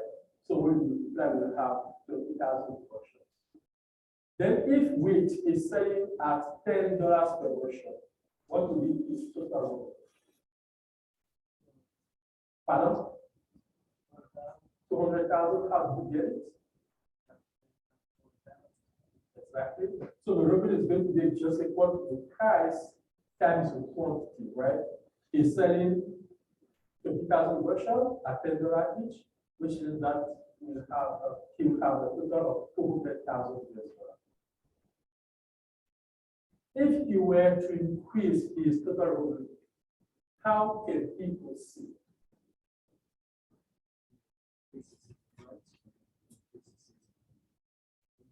So he said that either he increases his price or his yield. We all agree? Because to increase the revenue, he either increases the price or the yield, or he does both. Can he increase his price himself? He could.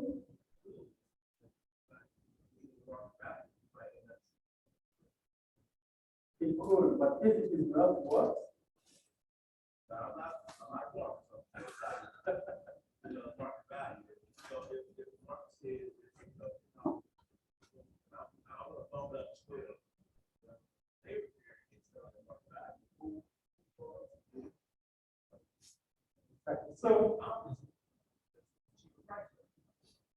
So basically what you are saying is that he might increase it to 12, but the market price is 10.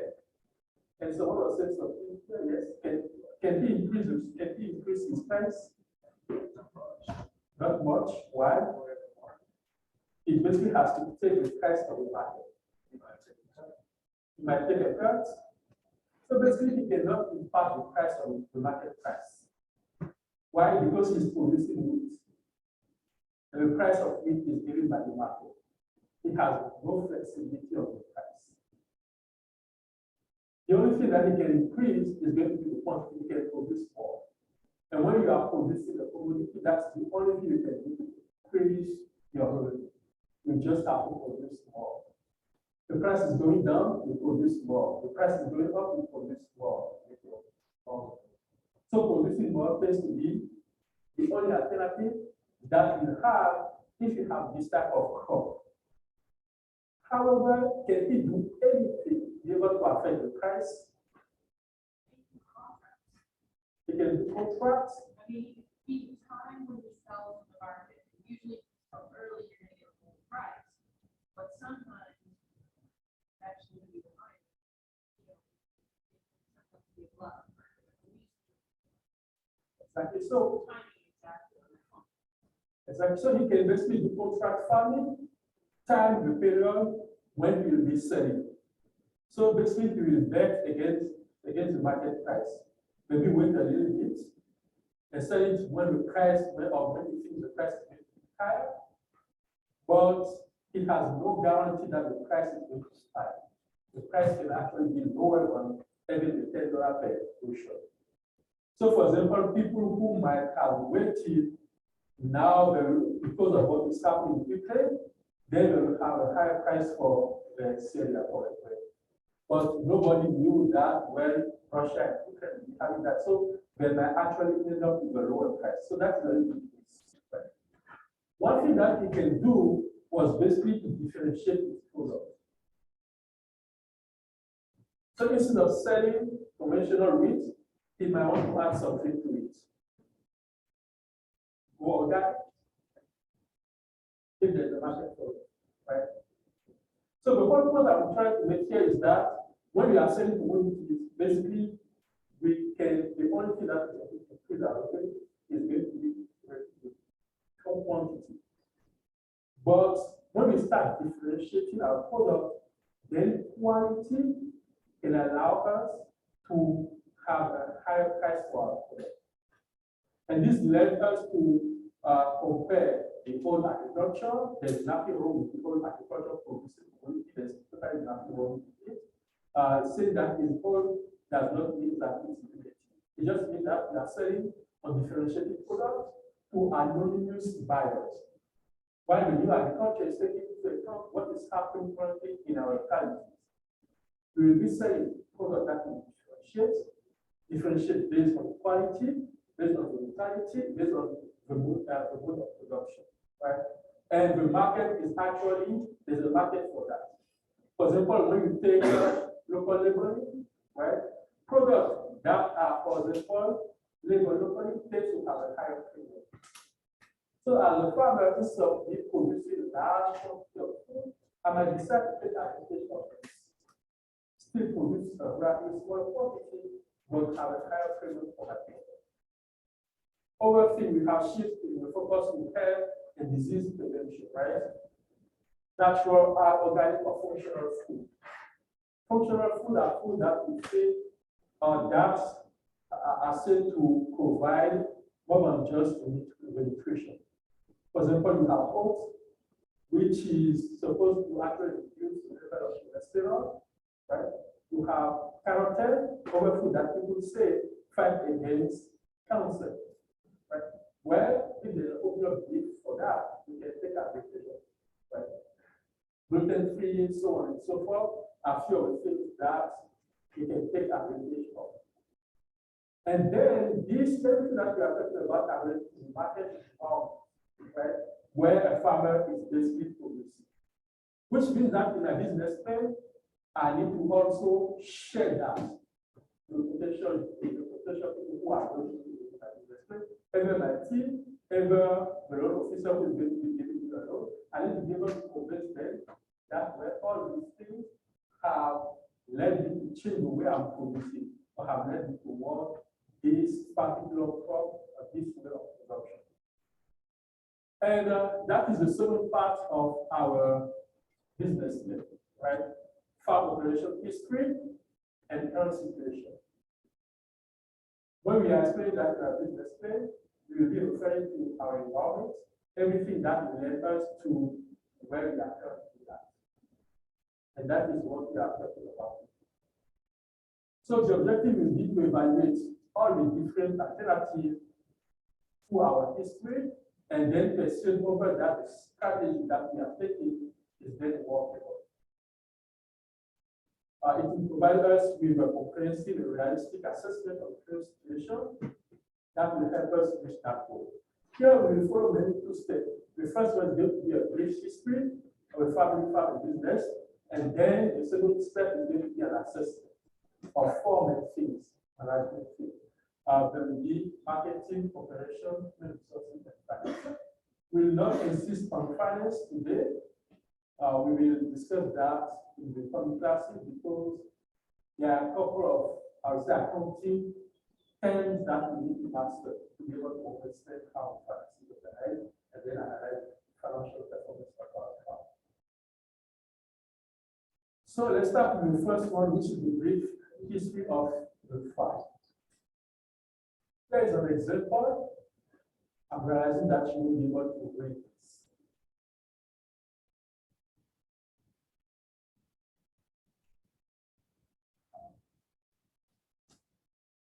Okay.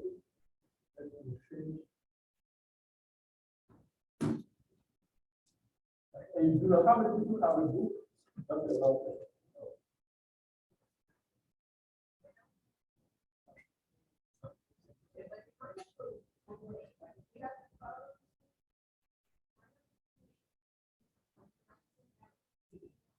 For the homework, bring up the link to this book.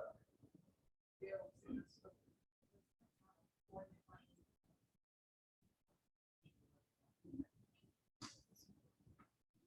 Watch your emails from your homework.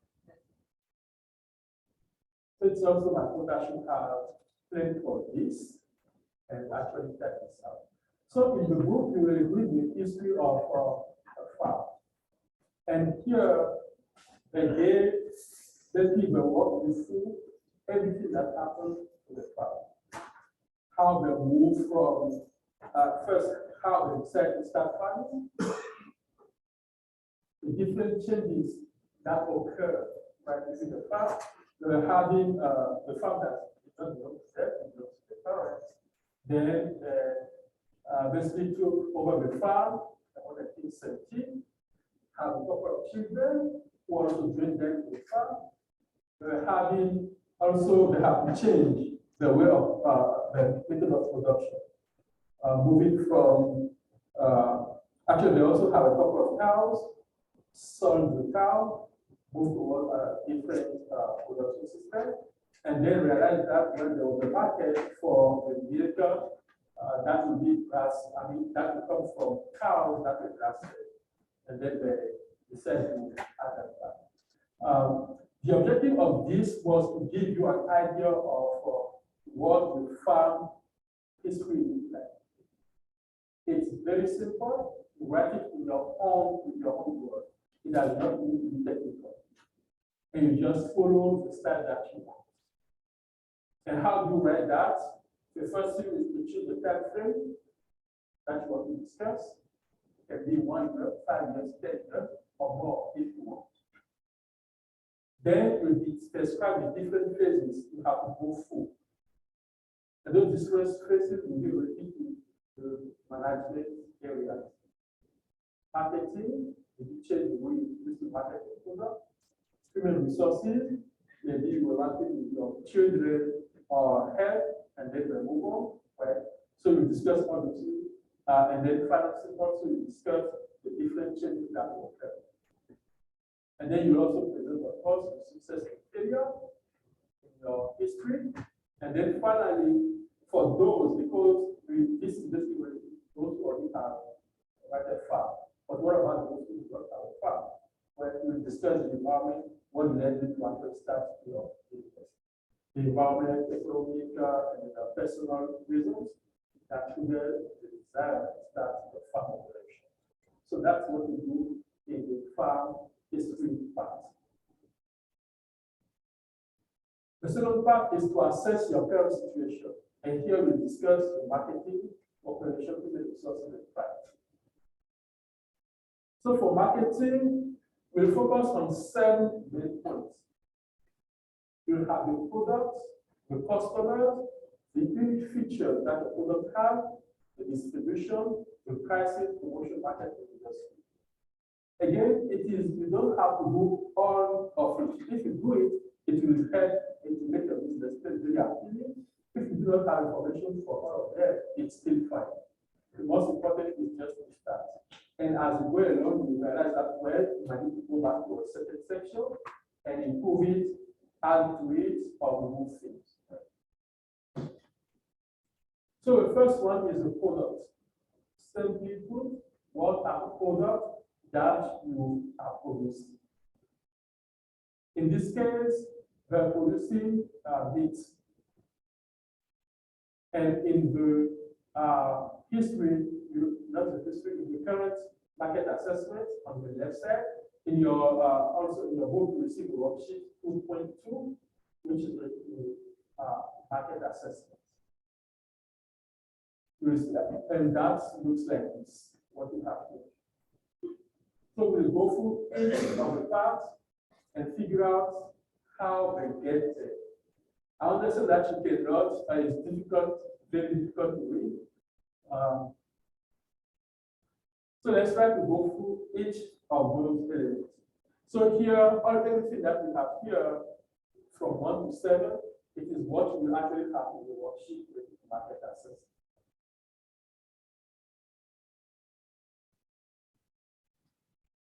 So for the product, it's just the product that you are selling.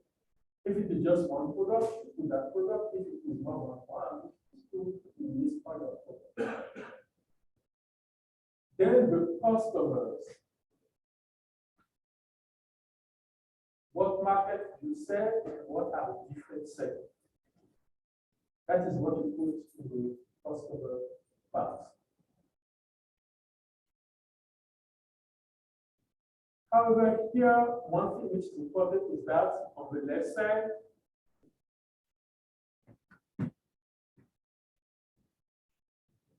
so you have the different segments, and what is the difference between market and segment? Anybody? The market is everybody's buying food. The segment is that what you do with their money. Right. So the market is basically the whole potential people who might be able to buy your product. Then the segment is within them who have specific characteristics that you can target. Let me give you an example. And the reason why you want to identify separate the segment from market is because you might be able to ask them to pay different prices. Right. So let's take the example of let's say I want to take a product. Let's think just of a movie. People go to theaters, right? You probably realize that the price is different. Why? For example, if you go during the day, up to a certain time, the price can be low. And then after a certain period, you will have a higher price. Why? If the price was similar, it's different compared to the price of the people. Different segment, different people. And why would that work actually? Why would those people during a certain period be willing to pay a higher price? Basically, for example, after I think 6 p.m.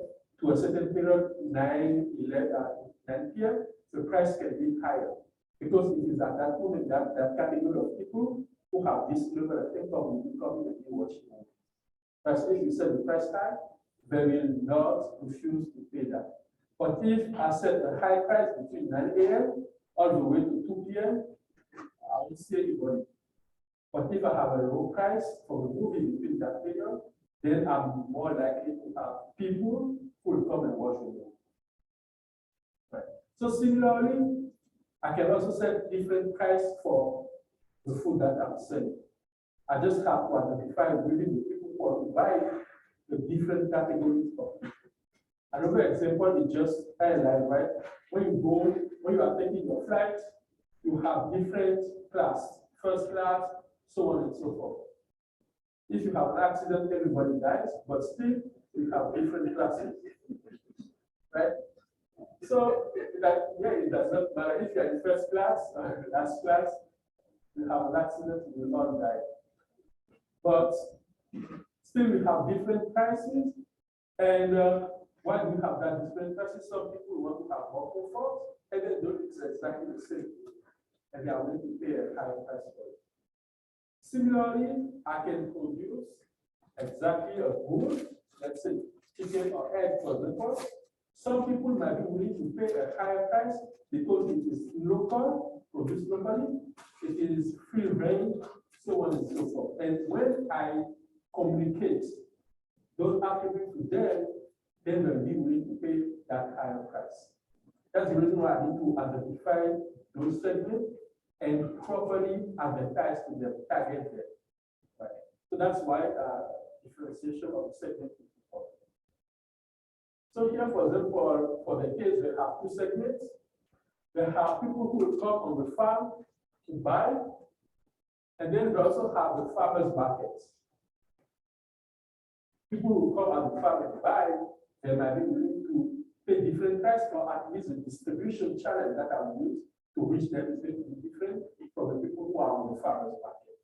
Right?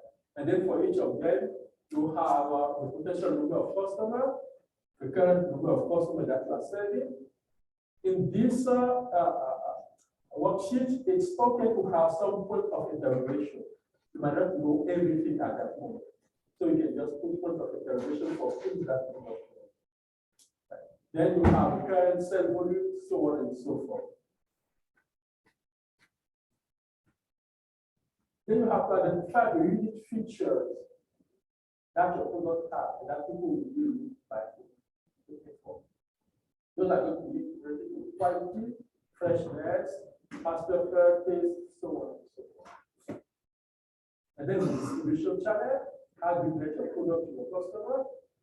Again, having people, for example, coming to your farm and buying directly on the site, it looks like a very cheap option, but in fact, it's a pain in the neck, right? So, because at some point you have at least to spend some time selling them, right? So they still have, there's still some cost ready to use, right? So when you have on-site delivery, you not always assume that it's free. It can be practical, but it also comes with some challenges. Then the pricing. How do you decide the price at which you sell your product? Any idea how do you decide in general?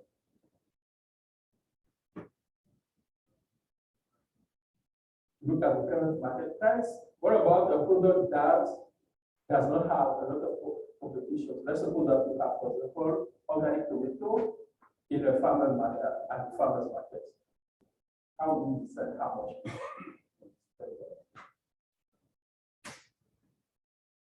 Yeah, before we try or yes. Based on like material.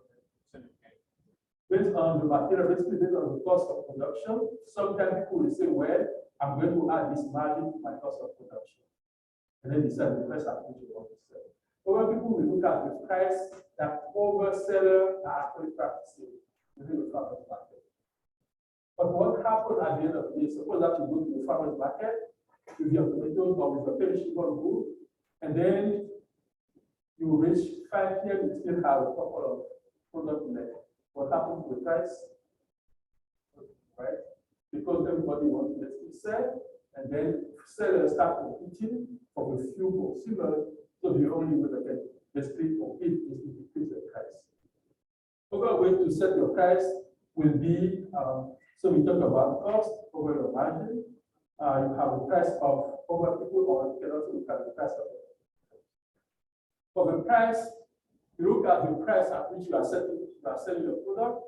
Then you have to figure out if you have flexibility over the price. If you are a price taker or if you are a price maker. Being a price taker means that you have no way of changing the price.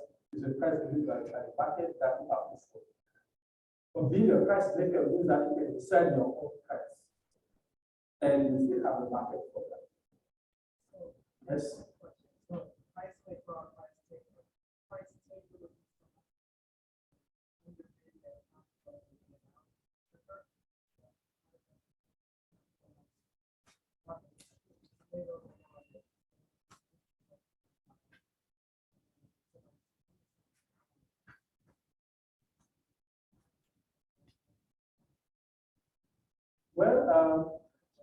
So going back to the price, taker will be someone who cannot change the price, just take the price within that market. You go not to sell your wheat, is a market price that you pay. While the price maker will be someone who is selling, let's say, organic tomato, but does not have a lot of competition. Then you can decide this is the price at which I want to sell my product. Of course, it's better to be a price maker because you can set your own price. However, if you have a large number of quantity of product, and then you decide to sell it at a lower price, it depends on how much you can influence the market. If your quantity is small, too small to influence the market, you have no power over the market. You basically have to take the price within that market. So it is your quantity relative to the quantity of the market.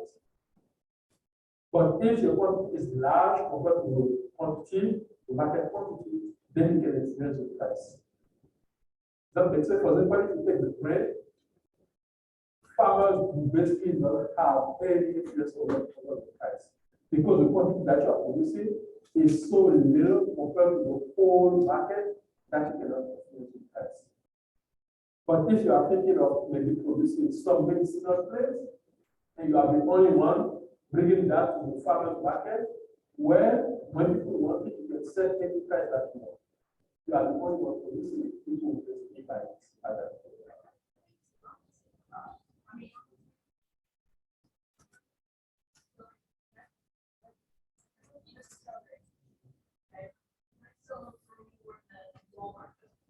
But I'm so get away with it.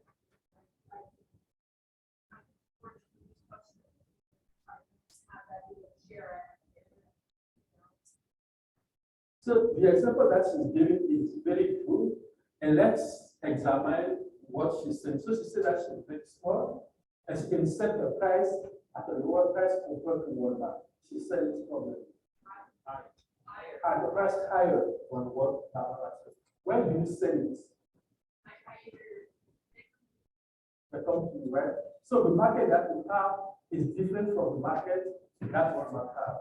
If you take your product and go to just close to Walmart, and you have that price, and people know that Walmart is selling it at a lower price, it will be difficult for you to have that higher price, right? So the market that you are having is different. Your customers are willing to pay that higher price for the quality that you are offering. They care about how you are producing it. They care about small-scale farmers, and they also care about local, right? So all those attributes that your product has is something that people are willing to pay for. And that is actually the challenge for small-scale farmers. You need to find a way to make sure that your customers are aware of the attributes that your product has, and then they'll be willing to pay the premium. But if they think that your product is generic, looks exactly like what Walmart is doing, why would they pay a higher price? Right? So that is the challenge. Transfer that information to the farm. But if you are producing, let's suppose, the same product as Walmart, I will take the case of bread, for example, you are producing exactly the same bread as what Walmart is doing, the same technique. You cannot say that you are local, so on and so forth. It will be difficult to actually set that higher price. Right. Then we have promotion, and this goes to advertisement, website, taste test, in-store, so on and so forth. How do you make sure that people know your product, taste it, recognize the quality, right?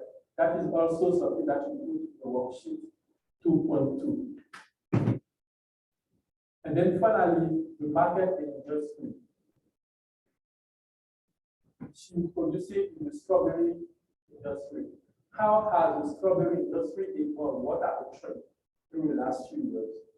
Are the prices going up, going down? You have to also describe that. Within your specific locality, the reality can be different from what is happening at the global level, right? If, for example, there have been things in your area, maybe a disease that has basically destroyed most of the crop, it can be an opportunity as well as it can be a threat to you.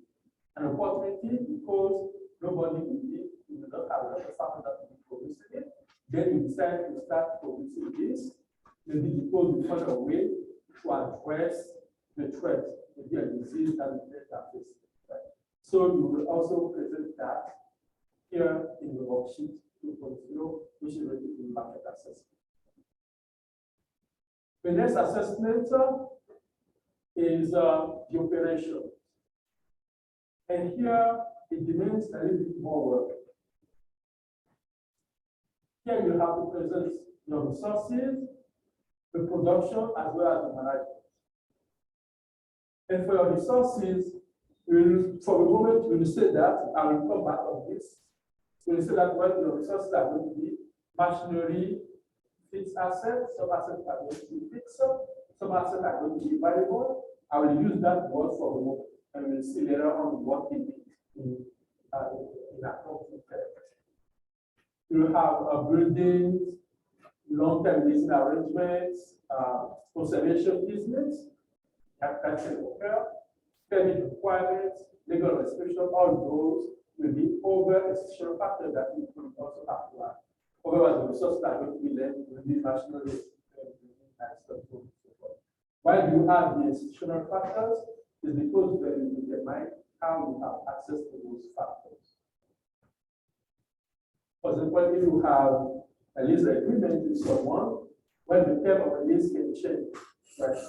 Government can come with over requirement that will change the way you are using some resources. The second part is the production. And here you have to explain clearly how you produce, the different steps you follow to be able to produce your product. And there are two checklists that you see shortly. That basically give you the ability to come with your price checklist. It will give you the different things that you have to consider for each the price. You also have a lifestyle with your price checklist. And then finally, management is basically how you are using all those resources to be able to produce. I understand that this presentation is a lot, we have a lot of work, it's very worthy.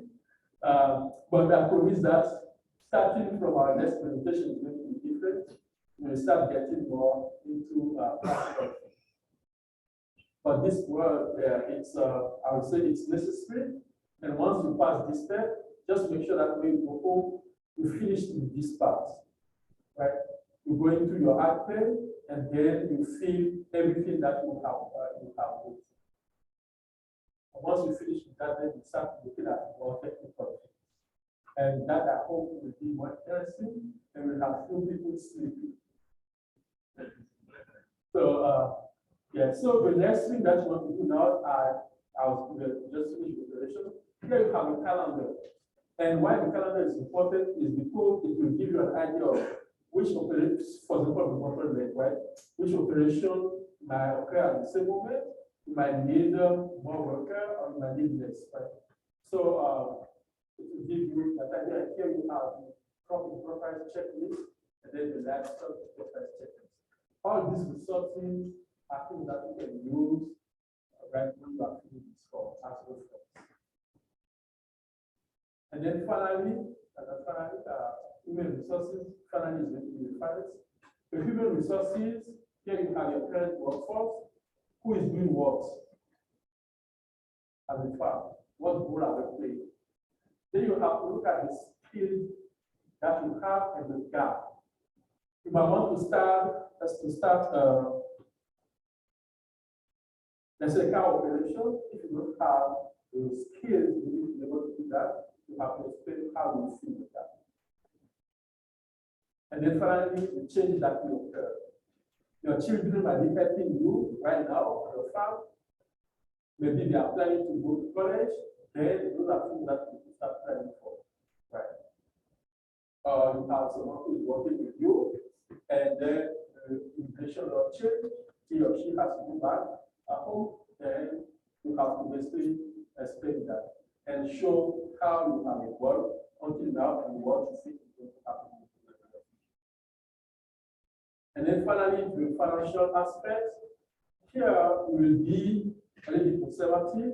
I did not go into all the details that you have in the book, right? Because I was explaining that we have to look at a couple of accounting, agricultural accounting terms so that before we can understand those financial statements.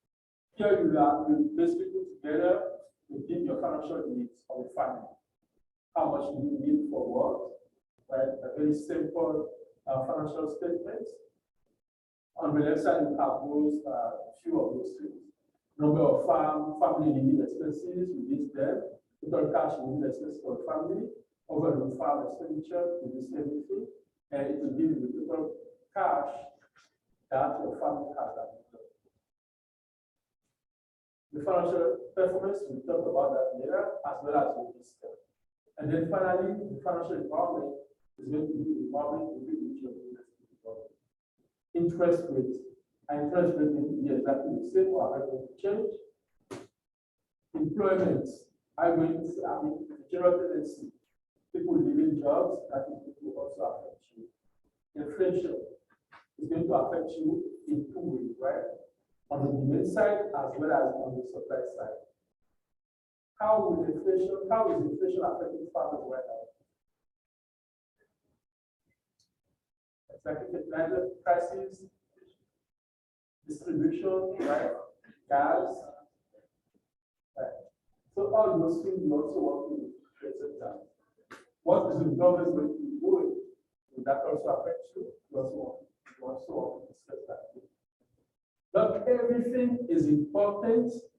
And again, these are just guides to help you when you are writing this part.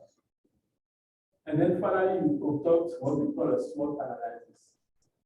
Strengths, weaknesses, opportunities, and threats. What are the strengths of your business? Strength and weaknesses in general are internal. They are going to be related to your business. While opportunities and threats are external. Those are things that are not directly with your business, that will be happening in the environment of your community, but that will affect at the end of the day your business. For example, government regulation are going to be external. They can be seen as opportunities or they can be seen as threats. For example, the hand, right, law related to hand production. For a couple of years, they were actually seen as constraints that farmers have to face. At some point, it was linked. Somehow, farmers were authorized to just produce hand, but now they are thinking again of putting some restriction on hand production, right? Those are going to be seen as external. While strength can be things within your business, like let's think of you might have children that are willing to work within your farm, and some of them are actually going to agricultural universities. Those are going to be strengths that you can take. Or you are actually investing on a land, you just have the opportunity of buying a new land to add in to your farm, where they have followed conservation practices for a couple of years, which means that you might easily transition into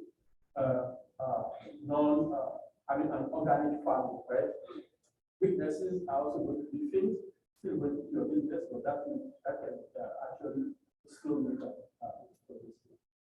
And also here, the case that we have here also presents a SWOT analysis. And at the end of the presentation, I'll share with you a couple of things that can actually constitute either strength, weaknesses, opportunity, or threats. All of them will not apply. You can go through them and see what applies to your case, and it can help you actually develop a SWOT analysis.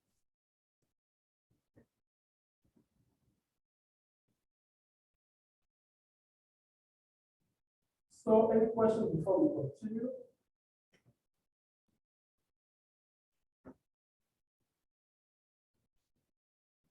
Any questions for me? Okay, so what we'll do for our next section, and I would really appreciate if we all try to do this, right? Because we won't come back again on the words, on this word, but we'll come back on it. We'll mainly be using financial statement and conducting financial analysis. So let's make sure that all of us are done with this part. So what you want to do before our next section is to work on the worksheet 2.1 to 2.11. 2.12 to 2.15 are not included. They are very partial skills. So let's make sure that we all do that and also complete worksheet 2.16 to 2.18. And then once you are done going to add play, and you realize that what you have done with those worksheets, you can easily fit them into your add play. Your business plan, you add play. And then you have to complete the business history, which is a section related to the business description tab. And then also in the marketing plan, you will complete the market trend within market plan. But again, let's try to do this. We will complete this worksheet. Filling your business plan is going to be straightforward. Any questions? So we have 10 minutes left. I don't know what we will use the 10 minutes for. Any suggestions? Pray. At 2 p.m. we should pray at 2 p.m. Any suggestion about what to do with that? Okay, okay, so let's do that then. So let's try to use it to work on that.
No.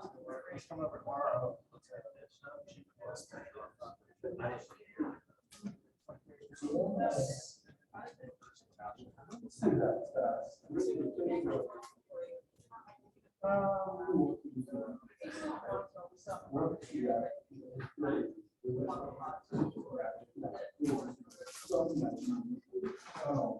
I got a free one.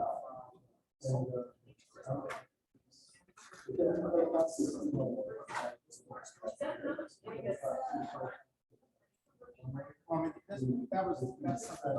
Oh, that's, I have to be what you read. And I have to see the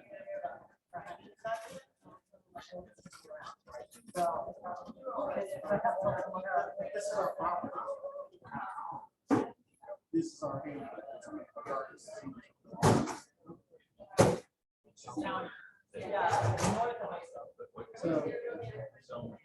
So every mistake they've told us, stuff, we've made more.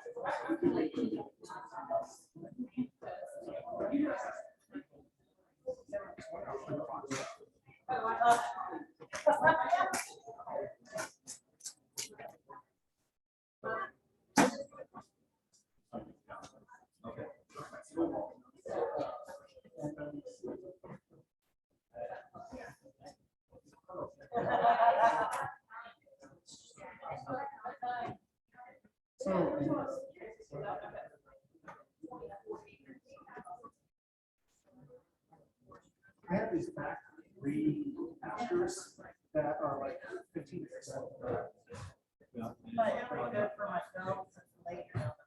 So I can turn those into forests.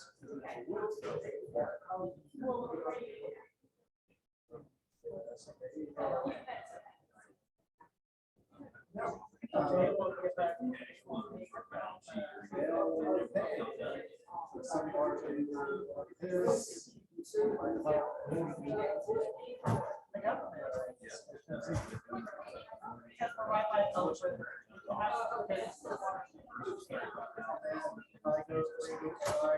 Vegetation control. This is 3 to 4 similar to.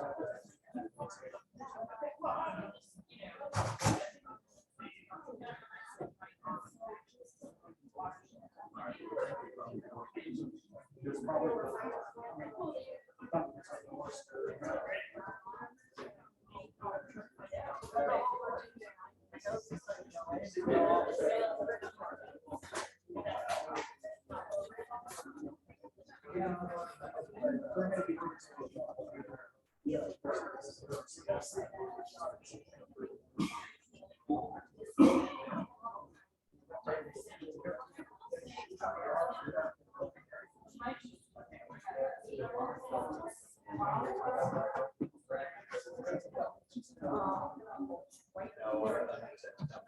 Yeah, that's. Yeah, we were just told a couple of.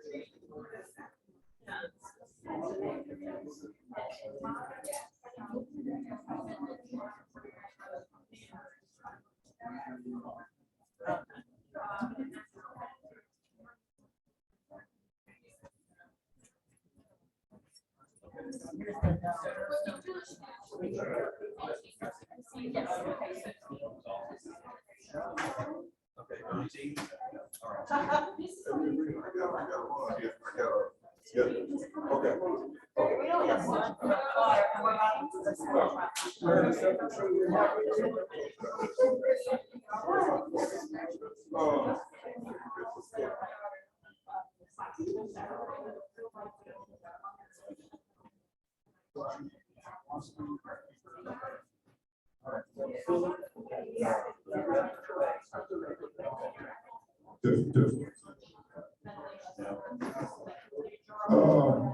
LaFont? Oh, there he is. Dr. Warren, thank you. Thank you for that presentation. Guys, I have a trolley that's.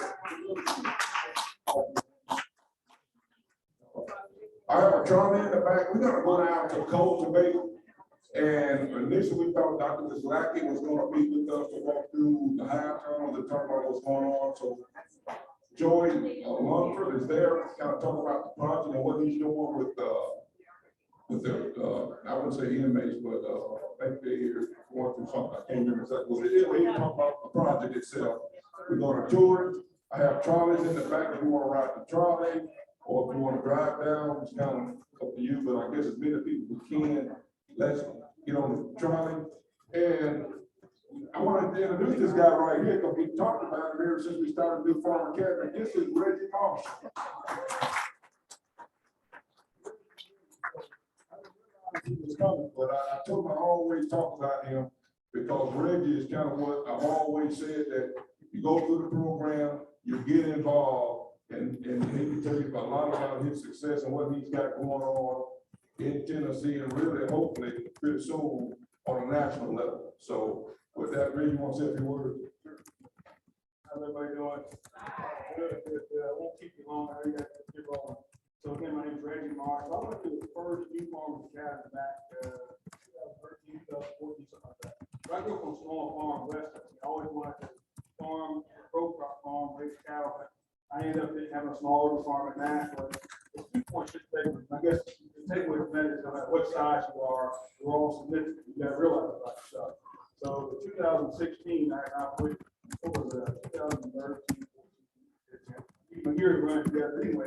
There was it's kind of always talk about getting involved. So when an opportunity comes up, just show up, right? You want to make make sure you're present, accounted for, and people know who you are. You know, and don't ever be afraid to do interviews, or ever be afraid to go on board, or whatever it is. If it's gonna move your business forward, do it. So I went to a Tennessee Creek Veteran meeting back in 2014, 15, like that, and didn't have any land, didn't have a place to grow anything. So I was going to the New Farm Academy. TSU offered me an opportunity to raise vegetable down at the farm in Cheatham County. And what I did was I put out all these vegetables and I had time to take care of about 2 acres of vegetables, right? That's a lot. And so that's They something. come to the tomato store. He told Yeah, too much. And you know, you were working as a nurse, I thought, well, I'm working 3 days a week. I can spend 4 days down. And what happened was, beyond my control, there's no such thing as mandatory overtime in Tennessee. But my boss said, if you guys don't cover the shifts, nobody will get vacation. So now I was working 4 or 5 days a week. That was my only get vacation with my job, right? So I had weeds as opposed to vegetables, and I got a call from Tennessee Fruit Vegetables. They said, we want to interview farmers. So I thought, what are you doing? And my wife at the time said, but your stuff is all weed, we're gonna have a good time anyway. And we did, right? We had a great time talking about the weeds, and she found a few flowers in the weeds. And just because I wasn't afraid to talk about my failure and how I wanted to move forward with this, I ended up being invited to speak at the panel because that fall,